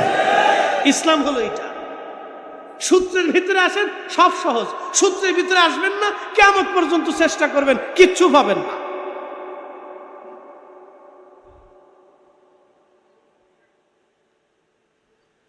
হযরত ওমর রাদিয়াল্লাহু আনহু চিঠি লিখলেন। চিঠি নীল নদের নামে লিখলেন। একসাথে কোন না মারহাবা। কার নামে? নীল নদের নামে চিঠি লিখলেন। দেখেন, চিঠি লিখা ভাস করে বার্তাবাহকের হাতে দিয়ে বললেন, তুমি চিঠি নিয়ে যাবে আমর ইবনুল আস সেনাপ্রধানকে বলবে চিঠিখানা নিয়ে যেন নীল নদের পানির ভিতরে ছেড়ে দিয়ে আসে, বাকি চিন্তা তার করতে হবে না। আল্লাহু আকবার বললেন না? না, জোরে বলেন। তাহলে সাহাবীদের কারামত আছে না নাই? জোরে বলেন, আছে না নাই? এই ঘটনা কিন্তু নবীজির ইন্তেকালের বহু বছর পরে। নবীজির ইন্তেকালের কত বছর পরে? বহু বছর পরে। তাহলে সাহাবীদের সময় কারামত ছিল, সাহাবীদের সময় কারামত ছিল। এটার নাম আহলুস সুফা, সুফি থেকে, মুজাহাদা থেকে। এটা ইলমুল কাল। এটা সাহাবীদের ভিতরে, 4 খলিফার ভিতরে ছিল, 10 সাহাবীর ভিতরে ছিল, আহলে বাইতের মধ্যে ছিল, বিশেষ বিশেষ সাহাবীদের ভিতরে এগুলি ছিল। একসাথে বলবেন না মারহাবা? বিশেষ বিশেষ সাহাবীদের ভিতরে এই ইলম আল্লাহর নবী জমা করে দিয়ে গেছিল।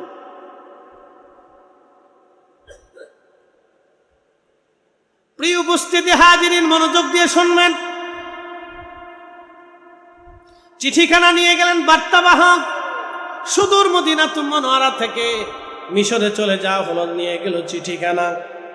চিঠি পৌঁছে গেল মিশর। সেনাপতি আমর ইবনুল আসের হাতে চিঠিখানা দিয়ে বলেন, সেনাপতি, খলিফাতুল মুসলিমিন বলে দিয়েছেন চিঠিখানা নিয়ে আপনি নীল নদের মধ্যে ছেড়ে দিবেন, আর কোনো কাজ আপনার নাই। চিঠিখানা নিয়ে সেনাপতি আমর ইবনুল আস চিঠিখানা নিয়ে নীল নদের মধ্যে ছেড়ে দিলেন। নীল নদের জোয়ার এসে গেল। আজকে 1450 বছর পার হয়ে যায়। নীল নদের জোয়ার আনার জন্য কোন কুমারী নারী আর জবাই দিতে হয় নাই। এটার নাম ইসলাম, এটার নাম ইলমুল কাল, এটার নাম কারামত। এইভাবেই ইসলাম সারা পৃথিবীতে ছড়িয়ে গেছে। কথা বলেন ঠিক না ঠিক? অলিদের নাম শুনলে হাসি গে, মানে এমন ভাব লইছে যদি বিরাট বড় বুজুর্গ, ফেটের ভিতরে বোম বলে পায়খানা ছাড়া আর কিচ্ছু নেই, বিরাট বুজুর্গ। ইস, এমন ভাব লইছে। সাইকুল বলছিল এই নমরুদে এই শয়তানদের জিগে, তুমি কেডা? বলে আনা সাইকুল আলা, আনা সাইকুল আলা, আমি দেশের বড় সাহেব, তুমি আমার চিনো না। নমরুদ কয়, তোমারও তো দেখলাম না কোনোদিন, তুমি আমার দেখবা না। কি লেগে আইছো? বলে তোমার উপকারের লেগে আইছি। বলে কি উপকার করবা? বলে নমরুদ রে, আমি যেটা দেখি তোরা এটা দেখোস না। বলে কি দেখো? বলে তুমি ইব্রাহিমের আগুনের মধ্যে ফেলতে পারবা না। বলে কারণ কি? বলে ইব্রাহিমের মিনজাবিনের রশি ধরে ফেরেশতারা বসে রয়েছে, তুমি দেখো না, আমি দেখতেছি। ফেরেশতা যদি ছড়াইতে হয় তাহলে কিছু এই বেহায়া নারী নিয়ে আসো, এইখানে আইনা নাচানাচি করাও, তো রহমতের ফেরেশতারা চলে যাবে। বেহায়া বেডি, বেহায়া বেডি, বেহায়া বেডি। এই বেহায়া বেডিদের কপালের ভিতরে তখন টিক দিছিল, টিক। যে এখন যে বেডিরা টিক পরে, বেডি ভালো করে শুনে রাখো, তুমি বেহায়া, বেহায়া, তুমি টিক পড়ো কে? মুসলমানের টিকলি পড়তে হবে কি জন্য? কথা কর না কেন?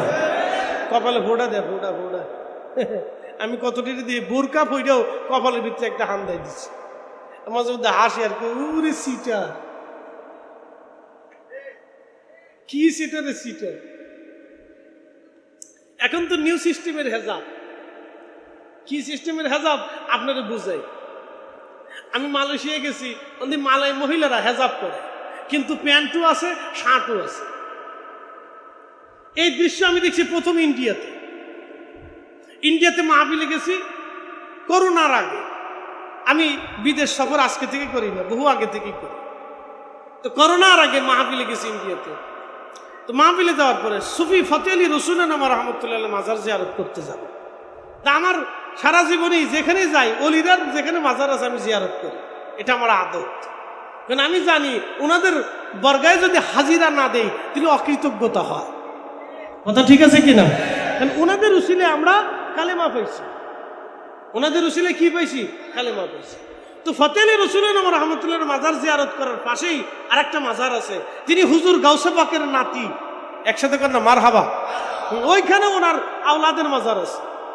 শত শত বছর আগে ওনারা ওইখানে কালেমার দাওয়াত দিতে আসছে। আপনি বুঝেন এবার ইসলাম কারা কিভাবে ছড়াইছে দেখেন।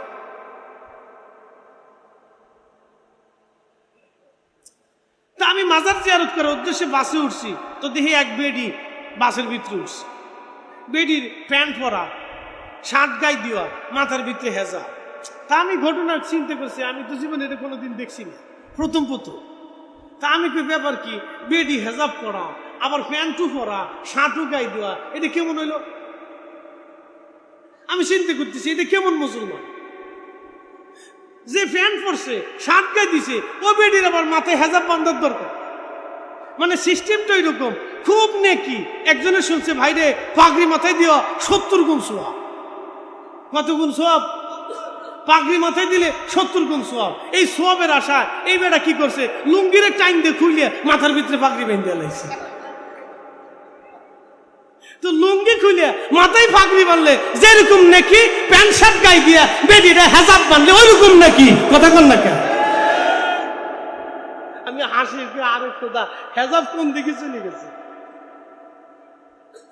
মালয়েশিয়া বছর যাই দেখি ওই সিস্টেমের হেজাব। আমি হাসি, আরে খোদা, কোন দেশে কোন সিস্টেম চলে এসেছে, সর্বনাশ। মহিলারা প্যান্টও পরে, শার্টও গায়ে দেয়, আবার হেজাবও জানে।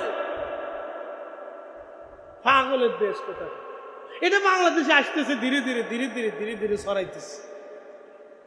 এগুলি হতে দেওয়া যাবে? একসাথে বলেন, হতে দেওয়া যাবে? তাহলে পর্দা থাকবে না। জোরে বলেন কি থাকবে না? পর্দা থাকবে না। পর্দা ধ্বংস হয়ে যাবে, পর্দা শেষ।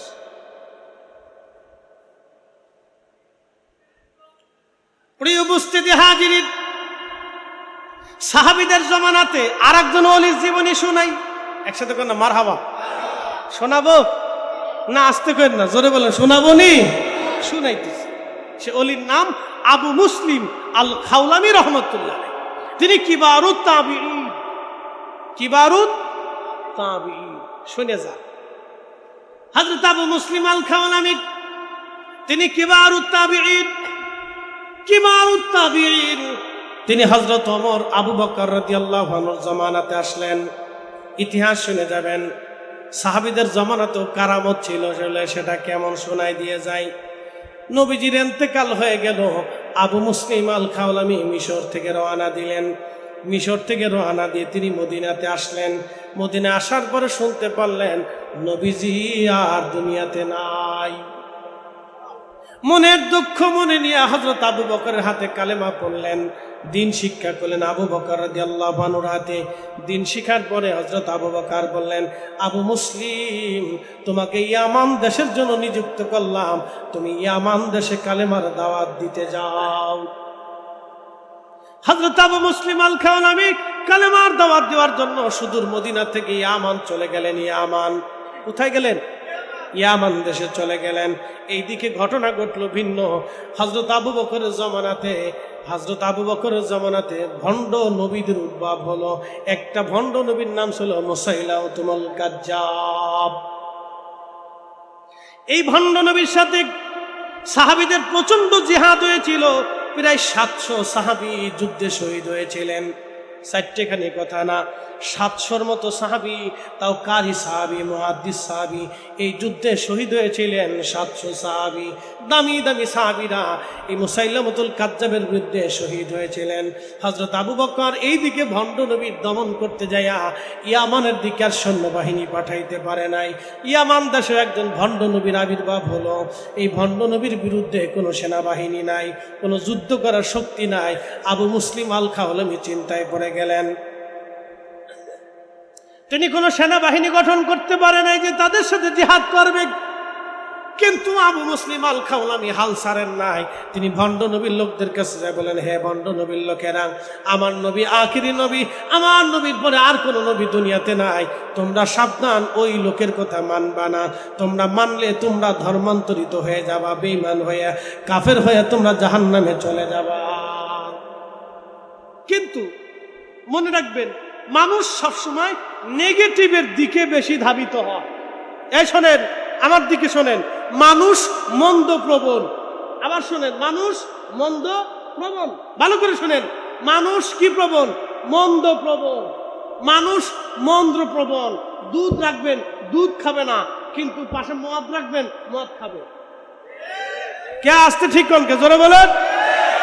দুধ খাবে না, দুধ খাবে না, পাশে মধু রাখবেন, মধু খাবে না, কিন্তু পাশে যদি বাবা রাখেন, ইয়াবা রাখেন, তো ইয়াবা খাবে। মানুষ মন্দ প্রবণ। মানুষ কি প্রবণ? মন্দ প্রবণ। মন্দের দিকে মানুষের মন ঝুঁকে চলে যায়, বেশিরভাগ খালি মন্দের দিকে চলে যায়। এই জন্য যেই নারীরা পর্দা ফসিতে করে রাস্তায় চলে, ওই নারীদের দাম নাই। যে বেডি ল্যাংটা হইয়া কুকুর জুকুর করে চলে, ফুলাখানো ওই বেডির পিছনে পিছনে দৌড়ায়। এলে মন্দ প্রবণ। হ্যাঁ, মনে রাখেন, মানুষ মন্দ প্রবণ। মানুষের দিল মন্দের দিকে চলে যায়, বারবার খারাপের দিকে চলে যায়। সূত্র এটা আমার বক্তব্য না, মানুষের দিল মন্দ প্রবণ। দেখবেন সারা রাত ধরে এই নাটক, সিনেমা, এইটা সেটা, বেডি বিডি, নাচানাচি, এগুলি দেখবে, কিন্তু কোরআন শরীফ পড়বে না। কথা কন না কে, ঠিক কিনা? মানুষ মন্দ প্রবণ। এগুলো সূত্র, এগুলো শিখবেন, এগুলো বুঝবেন, দরকার আছে। মানুষ মন্দ প্রবণ।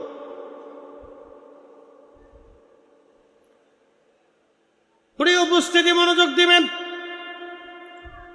তো ওই সময় ভণ্ড নবীর লোকেরা টাকা পয়সা পাইয়া, কি পাইয়া? টাকা পয়সা পাইয়া, সুযোগ সুবিধা পাইয়া ওই দলে ফিরে গেছে। যেমন আমাদের বাংলাদেশে নির্বাচন আসলে সারাদিন 3 মাস পর্যন্ত নির্বাচনে চিল্লাইতেছে, মার্কা আসেনি রে, কহা আছে, কোন সে মার্কা? বদনা, বদনা, বদনা। 3 মাস পর্যন্ত বদনার পিছনে দৌড়াইছে। কলশালা রাত্রেবেলা আগের দিন আইসে 5,000 টাকা মারি দিয়ে কয় সাবধান, সারা মাস ধরে বদনা যাই চিল্লাইছিস আমার কলসে মারি দিস। টাকা পাইছে 5,000, বিবিরে কানে কানে কয় কোথাও দেওয়ার দরকার নাই, কালকে কলসে মেরে দিবা। সারা 3 মাস চিল্লিছে বদনা। পরের দিন ভোট দিবার যায় 10টার সময় মেরে দিছে কলস। মানুষ বন্ধ প্রবণ, টাকা পাইছে ভুলে গেছে। এই জন্য আমাদের তকদিরের পরিবর্তন হয় না। আমরা ভালো মানুষে ভোট দেই না, ভালো মানুষে চাই না। আমরা চোর বাটপার সিটারে ভোট দেই, পরে আমরা বসে বসে কান্দি, রাস্তা নাই, ঘাট নাই, এটা নাই, সেটা নাই, এটা চুরি, সেটা চুরি, গম চুরি, চাল চুরি, তেল চুরি, বেল চুরি, সব চুরি, চোরে সারা দেশ গেছে ভই দিয়ে। কথা কর না কে? ঠিক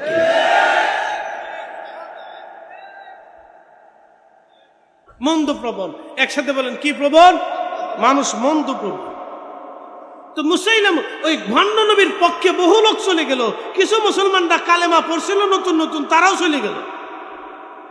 আবু মুসলিম আল খাওলামি চিন্তায় পড়ে গেলেন, হাই আমার সৈন্যবাহিনী নাই, হযরত আবু বকর সৈন্য পাঠাইতে পারতেছে না, আমি এখন কি করব? তিনি হাল ছাড়েন নাই, তিনি দাওয়াত দিতেই লাগলেন। একা প্রতিরোধ করে তুললেন। একসাথে বলবেন আল্লাহু আকবার। একা, যারা বলেন কি একা? তিনি তো সাহাবী না, তিনি তাবী। তিনি কি তাবী? সাহাবী না, তাবী। হযরত আবু বকর রাদিয়াল্লাহু আনহু ছাত্র, তিনি তাবী। একা পড়ে গেলেন। ভণ্ড নবীর বহু লোকেরা তাকে ধরে নিয়ে গেল, ধরে হাত পা বেঁধে রাখলো, তাকে মেরে ফেলবে। আবু মুসলিম আল খাওলামি বললেন, হে ভণ্ড নবীর লোকেরা, তোমাদের সাথে আমার একটা চ্যালেঞ্জ হয়ে যাক। বলে কি চ্যালেঞ্জ? তোমরা তো আমাকে মেরে ফেলবা, কেমনে মারবা? বলে তোমাকে আমরা আগুনের মধ্যে পুড়িয়ে মারবো। আবু মুসলিম আল খাওলামি বললেন, হে ভণ্ড নবীর লোকেরা, তাহলে একটা চ্যালেঞ্জ হয়ে যাক, তোমরা আমাকে আগুনের মধ্যে ছেড়ে দাও। আগুন যদি আমাকে পোড়ায় তাহলে আমার নবী মিথ্যা, আর আগুন যদি আমারে না পোড়ায় তাহলে আমার নবী সত্য। তোমাদের এই ভণ্ড নবী মিথ্যা নবী। একবার জোরে বলা যাবে কি ইয়া রাসূলুল্লাহ?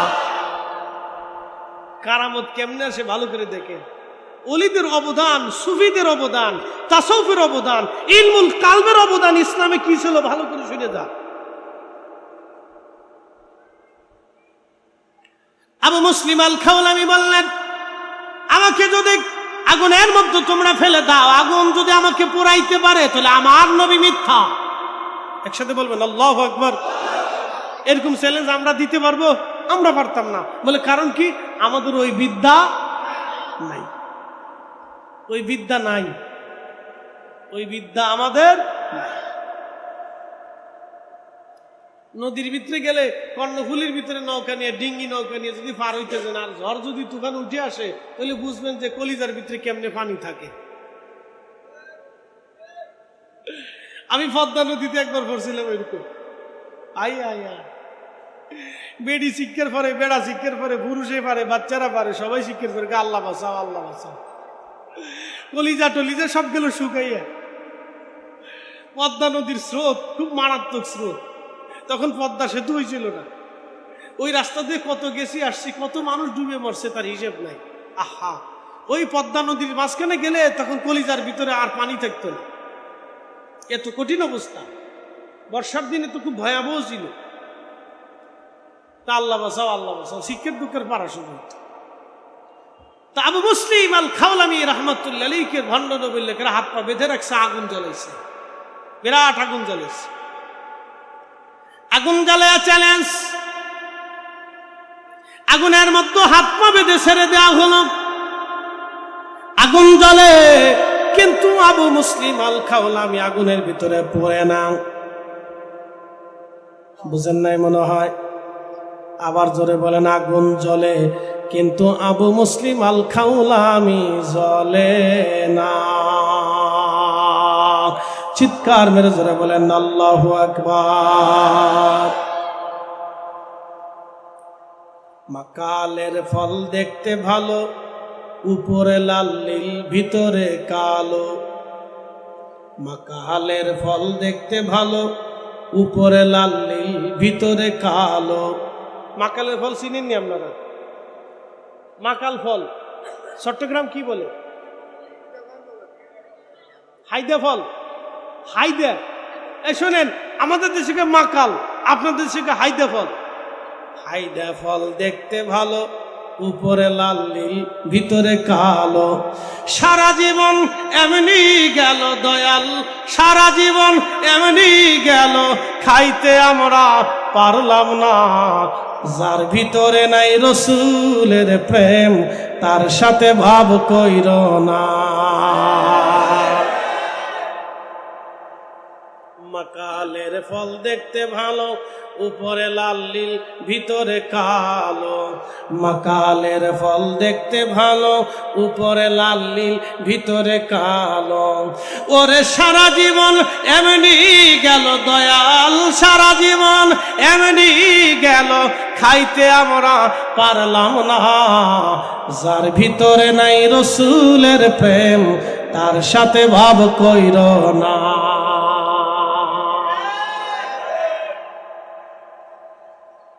আবু মুসলিম আল খাওলামি আগুনের ভিতরে, আগুন জ্বলে, আবু মুসলিম আল খাওলামি আগুনে পড়ে না, উনার পাগড়ি পরে না, জুব্বা পরে না।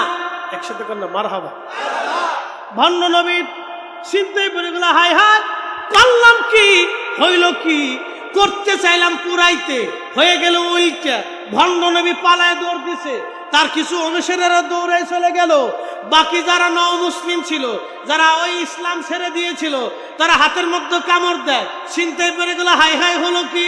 শেষ পর্যন্ত তারা তওবা করলো, আবু মুসলিম আল খাওলামির বিজয় হলো, লোকেরা ভণ্ড নবীকে তাড়িয়ে দিল। ওই জায়গায় ইয়ামান দেশে ইসলাম মুসলমান কায়েম হয়ে গেল। একবার জোরে জোরে বলা যাবে কি মারহাবা। তাহলে সাহাবীদের জমানায় কারামত ছিল কি ছিল না? ছিল। এটার নাম ইলমুল কাল। দুনিয়ার কোন মাদ্রাসায় কোন পুস্তকের পৃষ্ঠা এই বিদ্যা পড়ানো হয় না। হযরত আবু মুসলিম আল খাওলামি সুদূর মিশর থেকে রওনা করলেন মদিনা, সুদূর ইয়ামান থেকে রওনা করলেন মদিনাতুল মুনাওয়ারায়। হযরত ওমর রাদিয়াল্লাহু আনহু ইয়ামানের রাস্তার পাশে বসে থাকে, আবু মুসলিম কবে আসবে, এই উম্মতের ইব্রাহিম কবে আসবে। হযরত ইব্রাহিম খলিলুল্লাহ আগুনের মধ্যে পড়ে নাই, আবু মুসলিম আগুনের মধ্যে পড়ে নাই। এই উম্মতের ইব্রাহিম কবে আসবে, এই উম্মতের ইব্রাহিমের সাথে আমার কবে সাক্ষাৎ হবে। হযরত আবু মুসলিম আল খাওলামি রাহমাতুল্লাহ আলাইহি ফিরে আসলেন। হযরত ওমর তাকে হালান সালাম দিলেন, বুকের মধ্যে জড়িয়ে ধরলেন, চুমা খাইলেন আর বললেন, আবু মুসলিম আল খাওলামি তুমি এই যুগের ইব্রাহিম। একবার জোরে জোরে বলা যাবে কি মারহাবা। সালাতুন ইয়া রাসূলুল্লাহ,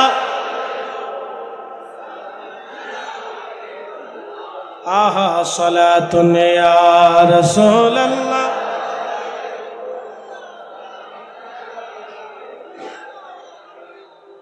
খবর লও ইয়া রাসূলুল্লাহ, খবর লও মেরে মাওলা মেরে আকা, খবর লও। সালাতুন ইয়া রাসূলুল্লাহ আলাইকুম, সালামুন ইয়া হাবিবাল্লাহ আলাইকুম। এইভাবে ইসলাম যুগে যুগে দেশে দেশে আল্লাহর ওলিদের মাধ্যমে ইসলাম ছড়াইলো। মালদ্বীপে যাব মাহফিল করার জন্য, সেপ্টেম্বরের শেষ, আজকে ডেট করেছি, সেপ্টেম্বরে শেষে মাহফিল হবে মালদ্বীপে। মালদ্বীপে ইসলাম কেমনে আসলো শুনে যান। কিভাবে ইসলাম মালদ্বীপে আসলো, কেমনে ইসলাম আসলো মালদ্বীপে, মালদ্বীপে ইসলাম কিভাবে আসলো। তখন তারা কেউ মুসলমান ছিল না, তখন সবাই ছিল মূর্তি পূজারী। মালদ্বীপের সমস্ত মানুষ মূর্তি পূজারী, কিন্তু আপনি শুনলে আশ্চর্য হবেন, তারা 100% মুসলমান। মারহাবা কল। কত পার্সেন্ট? 100%। একসাথে 100% মুসলমান কেমনে হলো? মালদ্বীপে কিভাবে মুসলমানিত্ব আসলো? ইতিহাস আপনাকে শোনাই দিয়ে যায়, আজকে শুনে যাবেন কেমনে তারা মুসলমান হলো। মালদ্বীপে মুসলমান তখন সবাই মূর্তি পূজারী। আরব বণিক দলেরা জাহাজ ভরে ব্যবসা করার জন্য তারা রওনা করেছে। ঝড় তুফানে জাহাজ ডুবি হলো কোন রকম কাঠের এক তক্তার উপরে ভেসে। একজন আরব্য বণিক তিনি ভাসতে ভাসতে ভাসতে ভাসতে মালদ্বীপে এসে পৌঁছাইলেন। মালদ্বীপে পৌঁছানোর পরে তিনি যখন মালদ্বীপে আসলেন, লক্ষ্য করলেন মালদ্বীপের লোকজনের মন খারাপ, সবার মন বেজার, সবাই মনক্ষুণ্ণ হয়ে পড়ে আছে। ব্যবসা বাণিজ্য তেমন ভালো না, কেউ কারোর সাথে তেমন কথাবার্তা বলে না, সবার মন খারাপ। কারণ কি? জিজ্ঞেস করলো, তোমাদের মন কেন খারাপ হয়ে আছে? ওরা বলল, দেখো, প্রত্যেক বছরে এই সাগর থেকে একটা দৈত্য উঠে আসে। দূত উঠে আসার পরে আমাদের একজন কুমারী মেয়েকে প্রত্যেক বছর সাগরের তীরে আমাদের রেখে চলে আসতে হয়, আর এই দৈত্যটা এসে ওই কুমারী মেয়ের রক্ত পান করে চলে যায়। ওই দৈত্য জিনটা আসে কুমারী মেয়েটাকে হত্যা করে ছিন্ন বিচ্ছিন্ন করে রেখে দিয়ে এসে চলে যায়। প্রত্যেক বছরে আমরা একজন করে কুমারী মেয়ে ওই জিনের জন্য বরাদ্দ করি, নতুবা আমাদেরকে কষ্ট দেয়, ঝড় তুফান দেয়, বিপদ আপদ আসে, মুসিবত তেরে আসে, সে আমাদেরকে হত্যা করে, মানুষ খুন করে। এইভাবে সে উগ্র, আমরা বাঁচতে পারি না, বহু চেষ্টা করেছি, কাজ হয় না। কিন্তু এই বছর আমাদের মন খারাপ কেন তুমি জানো না? এ প্রত্যেক বছর আমরা লটারি করি, প্রত্যেক বছর লটারিতে এক একজন মেয়ের নাম আসে, প্রত্যেকজন মেয়ের নাম আসে, কিন্তু এই বছর যার লটারিতে নাম আসছে তিনি আমাদের এই দেশের রাজার মেয়ে, বাদশার মেয়ের নাম আসছে। এখন বাদশার বক্তব্য হলো, আমার মেয়ের যেহেতু নাম আসছে, অতএব আমার মেয়েকে আমরা সমুদ্রে পাঠাবো। আর আমরা বলছি, না, বাদশার মেয়ে আমরা দেব না। বাদশা বলে, না, তোমাদের সন্তান যদি মরতে পারে তাহলে জনগণের জন্য আমার সন্তান কেন মরবে না? আমাদের সবার মন খারাপ, রাজ পরিবারের সবার মন খারাপ, বাচ্চার একটা মাত্রই সন্তান। এখন বলো তো, এই অবস্থায় আমরা কি করে খুশি থাকতে পারি? তখন ওই আরব্য বণিক, তিনি ছিলেন মুসলমান, তিনি আল্লাহর কোরআনের হাফেজ। একবার জোরে বলা যাবে কি মারহাবা? একজন আল্লাহওয়ালা বুজুর্গ, আল্লাহর ওলি, কোরআনের হাফিজ, তিনি বলতেছেন, শোনো, তোমার বাচ্চার কাছে আমাকে নিয়ে চলো, এই বিপদ থেকে আমি তোমাদেরকে উদ্ধার করতে পারি। লোকেরা তাকে নিয়ে চলে গেল। বাচ্চাকে বললেন, বাচ্চা, আমি আরব একজন বণিক, কোরআনের হাফেজ, আমি মুসলমান, তোমাদেরকে এই বিপদ থেকে আমি উদ্ধার করতে পারি, কিন্তু আমার একটা শর্ত আছে। বলে, কি শর্ত? তোমরা ওই মেয়েটাকে সমুদ্রের পাড়ে পাঠাবা না, ওই সমুদ্রের যে ঘরের মধ্যে তোমরা মেয়েটাকে রেখে আসো, ওই ঘরের পাশে আমি যে বসে থাকবো। আর যদি ওই দৈত্যটা চলে যায়, কোনোদিন যদি না ফিরে আসে, তাহলে বলো রাজা, তোমরা সবাই মিলে কি আমার ধর্ম মানবানি?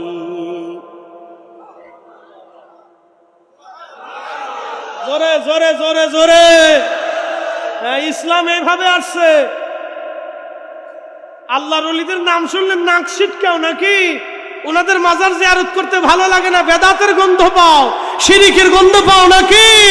তোমরা যারা ওলিদের কাছে যাও না, আমরা মনে করি তোমরা অকৃতজ্ঞ। কথা বলেন ঠিক না বেঠে?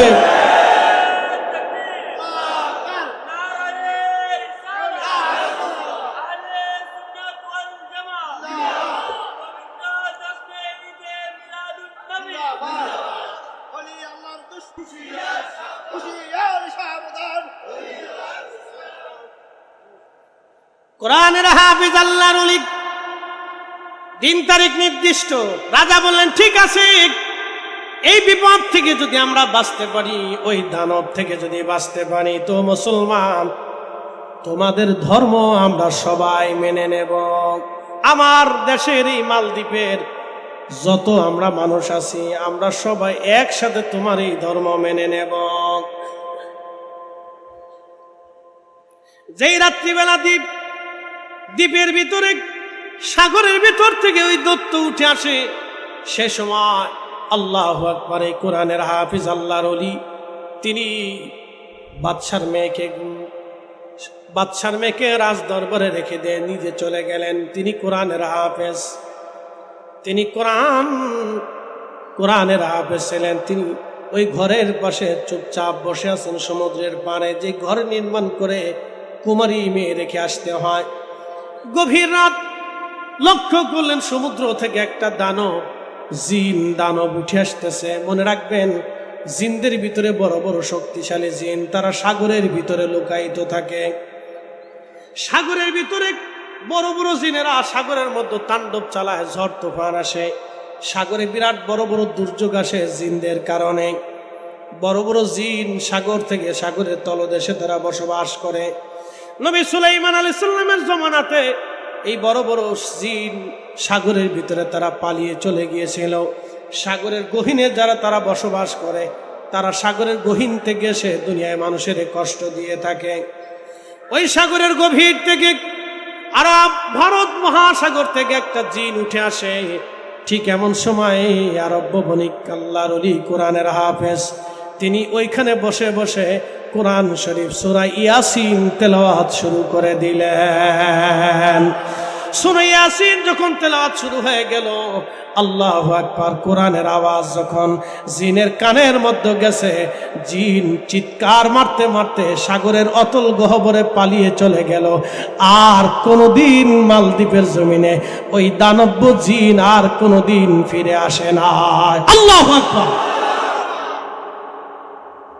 পরের দিন সকালবেলা রাজা এবং তার লোকেরা মালদ্বীপ থেকে রওনা দিয়ে চলে গেল। যায় দেখতেছে ঠিক বসে বসে কোরআনের হাফিজ কোরআন তেলাওয়াত করে জিন পালিয়ে চলে গেল। বলে, যুবকরে, যুবক কোরআনের হাফিজ, এটা কি করে সম্ভব হলো? বলতেছে, বাদশা, এটা আল্লাহর কোরআনের মুজিজা। একসাথে জোরে বলবেন কি মারহাবা। আল্লাহর কোরআনের কারণে জিন পলায়ন করে চলে গিয়েছে। এবার বলো, তোমরা কি কোরআন মাননি, বিধান মাননি? তখন রাজা বলল, মুসলমান, আর দেরি করো না, আমরা যারা আছি সবাইকে, আমাদেরকে একসাথে তুমি কালেমা পড়ায়া আমাদের সবাইকে মুসলমান বানায় দাও। এই জন্য মালদ্বীপে 100% মুসলমান, ওখানে মুসলমান ছাড়া কেউ নাগরিকত্ব পায় না। আল্লাহু আকবার। মালদ্বীপে নাগরিকত্ব পেতে হলে মুসলিম হওয়া শর্ত, মুসলিম হতেই হবে তাকে, মুসলমান ছাড়া কেউ নাগরিকত্ব দেবে না। কারণ একসাথে সবাই মিলে মুসলমান হয়েছিল সেই দিন। একসাথে বলবেন আল্লাহু আকবার। যুদ্ধ লাগে নাই, তলোয়ার লাগে নাই, রক্ত লাগে নাই, কোরআন শরীফের মুজিজা দিয়া, কারামত দিয়া আল্লাহর ওলিরা এইভাবে সারা পৃথিবীতে কালেমার সুমহান মর্যাদা ছড়িয়ে দিয়েছে। কথা বলেন ঠিক না বেঠিক? ওলিদের বাংলাদেশ শুধু ওলিদের না, সারা দুনিয়া ওলিদের। কি কথা কন না কে? ওলিদের কি সারা দুনিয়া। তো তাদের জিয়ারত করবা না তো শয়তানের কবরের পাশে যাবা, নায়ক নায়কের কবরের পাশে যাবা, তোমার নেতাজি খাতাজির কবরের পাশে যাবা। বেটা, আমরা আল্লাহর ওলিদের মাজারের পাশেই যাব, জিন্দেগির শেষ সময় পর্যন্ত যাব, তাদের জিয়ারত আমরা করবই। কথা বলেন ঠিক না বেটা? এভাবে সারা দুনিয়াতে ওলিদের সীমানা ছড়াইছে। আমি কয়টা নাম বলবো আপনাকে বলেন তো? ইরানে, উজবেকিস্তানে, কাজাখস্তানে, তুর্কমেনিস্তানে, আজারবাইজানে, আফগানিস্তানে, কোথায় বলবো বলেন তো? কোথাও কোনো জায়গা নাই। সব জায়গায় সারা পৃথিবীতে ওলিরা ছড়িয়েছে ইসলাম, ওলিদের ইসলাম সারা দুনিয়াতে। এই জন্য সুফি, আহলুস সুফা থেকে সুফি এসেছে, সাহাবায়ে কেরাম থেকে সুফির ক্রম বিন্যাস এসেছে, হযরতে ইমাম জয়নুল আবিদিন থেকে সুফির ক্রম বিন্যাস এসেছে। প্রিয় উপস্থিতি ভাই আমার, আমি যদি বলতে যাই তো সারা রাত শেষ হবে। কে বলছে সাহাবীদের কারামত নাই? দুইজন সাহাবীদের জমানায় দুইটা প্রসিদ্ধ কারামতের কথা শোনাইলাম আপনাদেরকে। আমি যদি ইমাম হুসাইনের কারামত বলি তো রাত চলে যাবে। ওনার সন্তান ইমাম মুহাম্মদ বাকেরের কারামত বলি তো আরো সময় চলে যাবে। ওনার সন্তান ইমাম জাফর সাদেকের কারামত বলি তো আরো সময় চলে যাবে। ওনার সন্তান ইমাম মুসা কাজিম রহিমাহুল্লাহ যুবককালে কারামতি দেখিয়েছিলেন। তাও কাকে? পৃথিবী বিখ্যাত হযরত আল্লামা ইমাম শিবলি নুমানি রহমতুল্লাহ আলাইহিকে। একসাথে বলা যাবে না মারহাবা? হ্যাঁ, উনাদেরকে কারামত দেখাইছে। তো আমি লিখি নেই, ইমাম আবুল ফারাজ ইবনুল জৌজি উয়ুনুল হিকায়াতে 900 বছর আগে ওনার কিতাবের মধ্যে এগুলি লিখে রাখছে। এই জন্য সুফি আহলুস সুফা, আহলুস সুফা থেকে সুফি আসছে। সুফি কারা? যারা দুনিয়া বিরাগী হয়, আল্লাহকে, আল্লাহ তো রসুলের জন্য নিজের জীবনকে কুরবানি করে দেয়। কুল ইন্না সালাতি ওয়া নুসুকি ওয়া মাহইয়ায়া ওয়া মামাতি লিল্লাহি রাব্বিল আলামিন। এই আয়াতের উপরে পরিপূর্ণ আস্থা, পরিপূর্ণ ইয়াকিন, পরিপূর্ণ আমল আপনি যদি কাউকে খুঁজে পান তাহলে একমাত্র সুফিরা আছে। কি কথা কন না কেন? কারা আছে? সুফিরা। সুফিরা ছাড়া আর কেউ নাই। আমাদেরকে বলবেন আমরাও নাই, আমরা টেকা ছাড়া কথা বলি। আই ঠিক আসতে কর কেন, ডরাই কর, বদ্ধ করবেন না, ভয় নাই, সত্য যেটা এটা বলতেছে। টাকা ছাড়া কারো কথা নাই। মাস্টার টাকা দিয়ে পড়ায়, ওই গাড়ি টাকা দিয়ে চালায়, ওই তেল টাকা দিয়ে পান, সরকার টাকা দিয়ে চলে, আমার টাকা দিয়ে সরকার চলে, সরকারের টাকা দিয়ে আমি চলি। আপনি জমি বেচেন, জমি সন্তানের জন্য রেখে যান, স্ত্রীর জন্য দিয়ে যান, বেটাদের জন্য রাখেন। মানুষ সুদ খায় সন্তানের জন্য, ঘুষ খায় সন্তানের জন্য, পরিশ্রম করে সন্তানের জন্য, গাড়ি চালান সন্তানের জন্য, বিদেশে যান টাকার জন্য, ব্যবসা করেন টাকার জন্য, সবাই দুনিয়ার জন্য করে, একমাত্র সুফিরাই আল্লাহর জন্য করে গেছে। কথা কন ঠিক কিনা? সুফিরা কার জন্য করছে? আল্লাহর জন্য। কুল ইন্না সালাতি ওয়া নুসুকি ওয়া মাহইয়ায়া ওয়া মামাতি লিল্লাহি রাব্বিল আলামিন। এই আয়াতের পরিপূর্ণ আমল যদি দেখতে চান তো আহলুস সুফা সুফিদের দিকে তাকান। তারা এই আয়াতের উপরে পরিপূর্ণ ঈমান ও আমল করিয়া, জিন্দেগি গঠন করিয়া, আল্লাহকে খুশি করিয়া, আল্লাহর নবীর গোলামি করিয়া তারপরে তারা কবরে গেছে। এই জন্য তাদের কবরে, তাদের মাজারে, তাদের বারগাহে, জিয়ারতে কোটি কোটি মানুষ কিয়ামত পর্যন্ত যাইতে থাকবে, বন্ধ হবে না। কথা কোন ঠিক কিনা? আপনি ফতোয়া দিলেও বন্ধ হবে না, কাজ হবে না। এটার নাম কি? এটা চট্টগ্রামে কি কয়? ফটো না, না, এমনি নাম কি? আমরা কই বুড়া আঙ্গুল, বুড়া আঙ্গুল, বৃদ্ধাঙ্গুল, বুড়া আঙ্গুল। আমাদের দেশে আর একটা নাম আছে কলা, কলা, কলা, কলা।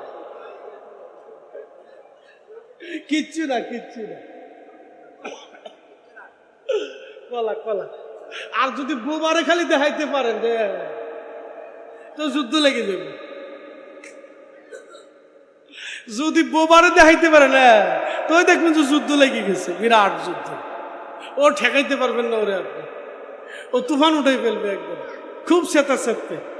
সাবধান, বোবার সামনে কিন্তু এটা লড়াই না, বিপদ আছে। তো যাই হোক, অনেক কথা আপনাদের সামনে উপস্থাপন করছি, কথার শেষ নেই।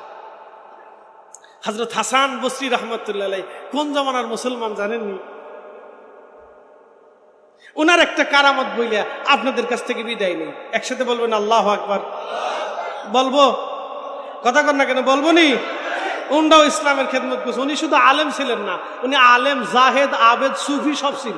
মারহাবা কর, সব ছিল ওনার ভিতরে। উনি কোন জামানার আলেম জানেননি?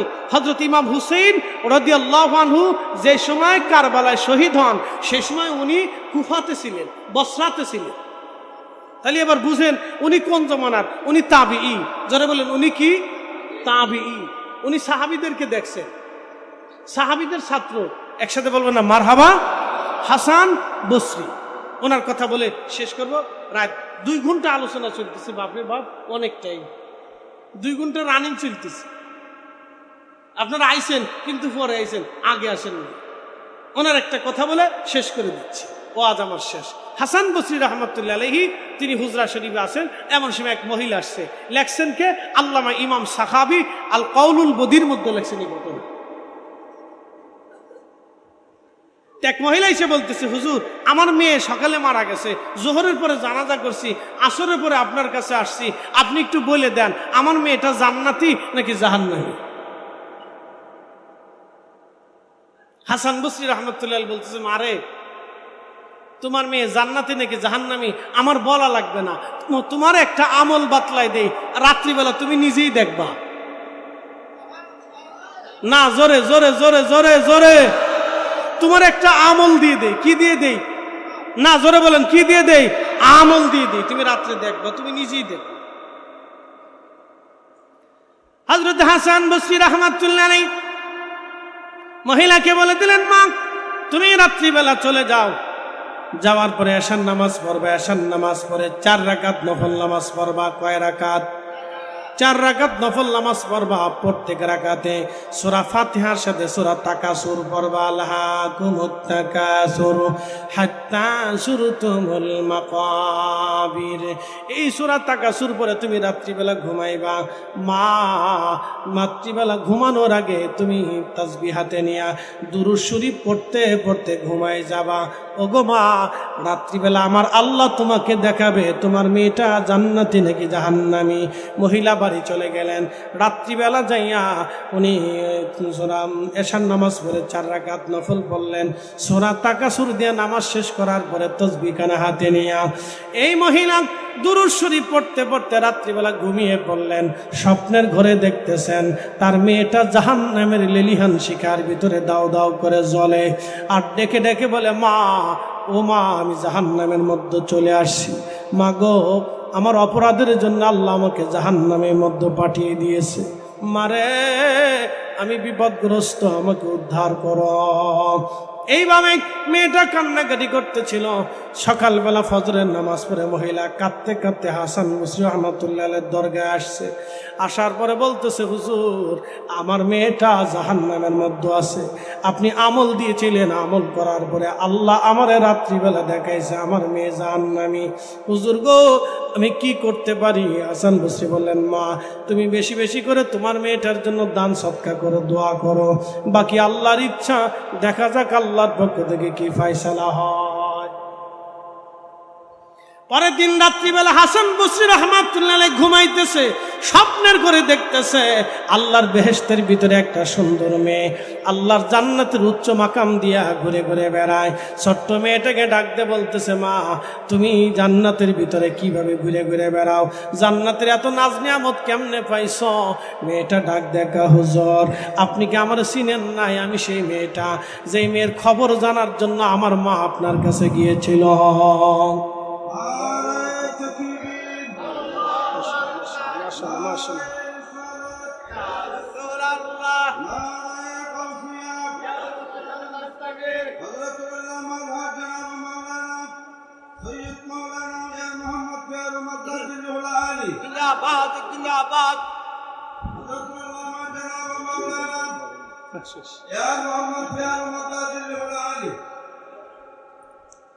আমরা সকলে বলি না মারহাবা। আমার আলোচনাও শেষ। হুজুর এসে গেছেন। হুজুর দোয়া করবেন, সাদারত করবেন। আমি আর কথা বাড়াবো না, শেষ কথাটা বলি, শেষ করে দিচ্ছি। হুজুরকে বসিয়ে কথা বাড়ানোটা আদবের খেলাফ। শুধু এতটুকুনি বলবো, হজরতে হাসান বসরি রহমতুল্লাহ আলাইহি বললেন, ও মেয়ে, তুমি বেহেশতের উচ্চ মাকাম কিভাবে পাইলা? বলতেছে, হুজুর, আমাকে মা যেই গোরস্থানের ভিতরে দাফন করছিল, ওই গোরস্থানের পাশ দিয়ে একজন আল্লাহর ওলি যাওয়ার সময় আমাদের এই গোরস্থানবাসীর জন্য দুরূদ শরীফ পড়ে দোয়া করছিল। এই দুরূদের উসিলায় আল্লাহ আমাদের 70,000 কবরবাসীদের গুনাহকে আল্লাহ মাফ করে দিয়ে আল্লাহর জান্নাতি বানাই দিছে ওলির দোয়ার কারণে, দুরূদের কারণে। জোরে বলেন না মারহাবা। একজন আল্লাহর ওলি আমাদের গোরস্থানের পাশ দিয়ে যাওয়ার সময় দুরূদ শরীফ পড়ে দোয়া করছিল। তাহলে এবার চিন্তা করেন, সারা পৃথিবীতে ইসলামের সুমহান আদর্শ, ইসলামের সুমহান নীতি আল্লাহর ওলিরা ছড়িয়ে দিয়েছে, সুফিরা ছড়িয়েছে। এই জন্য সারা পৃথিবীতে ওলি সুফিদের অবদানকে অস্বীকার করার কোনো রাস্তা নাই।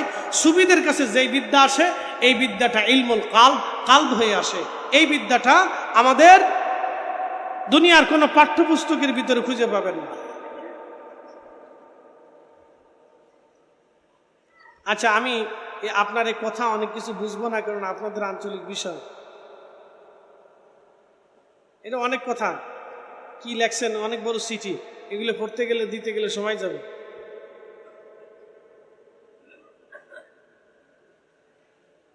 মাগরিবের আজানের সময় নাকি সব ঘরের দরজা বন্ধ রাখতে হয়, তখন নাকি জিন আর শয়তান নাকি ঘরের ভিতরে ঢুকে যায়। কিন্তু আমরা ছোট থেকে দেখেছি সন্ধ্যার সময় সব দরজা খোলা রাখতে। সত্য কতটুকু? আচ্ছা শোনেন, এই কথার একটা ছোট্ট জবাব আমি দিচ্ছি। ইমাম আবু হানিফা রহমতুল্লাহ একটা কিতাব আছে, মুসনাদ ইমামে আজম। এই হাদিসের কিতাবের ভিতরে একটা হাদিস আসছে, নবীজি বলতেন, তোমরা তোমাদের বাচ্চাদেরকে সন্ধ্যাকালীন সময়ে ঘর থেকে বের করো না, কিন্তু ঘরের দরজা বন্ধ রাখা, জানলা বন্ধ রাখার বিধান নাই। এটা বেশি অতিরিক্ত কথা। নবীজি বলতেন, এই সন্ধ্যাকালীন সময় একটা বিশেষ জাতিকে আল্লাহ দুনিয়াতে বিচরণ করার অনুমতি দেয়। সেই বিশেষ জাতির নাম হচ্ছে জিন জাতি। জিনেরা সন্ধ্যাকালীন সময় বের হয়। আমরা যেমন সকালবেলা বের হই, জিনেরা সন্ধ্যায় বের হয়। জিনেরা সারাদিন, তারা দিনে ওরা ইয়াতে থাকে আর রাতে ওরা বের হয়। আর আমরা রাতে বিশ্রাম করি, দিনে বের হই। এই জন্য জিনেরা সন্ধ্যায় বের হয়। অতএব দরজা জানলা বন্ধ রাখতে হবে না এমন কোনো বিষয় না, এটা অতিরিক্ত কথা, বন্ধ রাখার দরকার নাই। কিন্তু বাচ্চাদেরকে সাধারণত সন্ধ্যাকালীন সময় আপনারা একা ছেড়ে দিবেন না, এতটুকু মনে রাখবেন। আর এটা যে নিজেই লাগছেন এ পুরোটা আমি করতে গেলে অনেক সময় লাগবে, আর এক সময় ইনশাআল্লাহ। ভালো থাকবেন। আসসালামু আলাইকুম ওয়া রাহমাতুল্লাহি ওয়া বারাকাতুহু।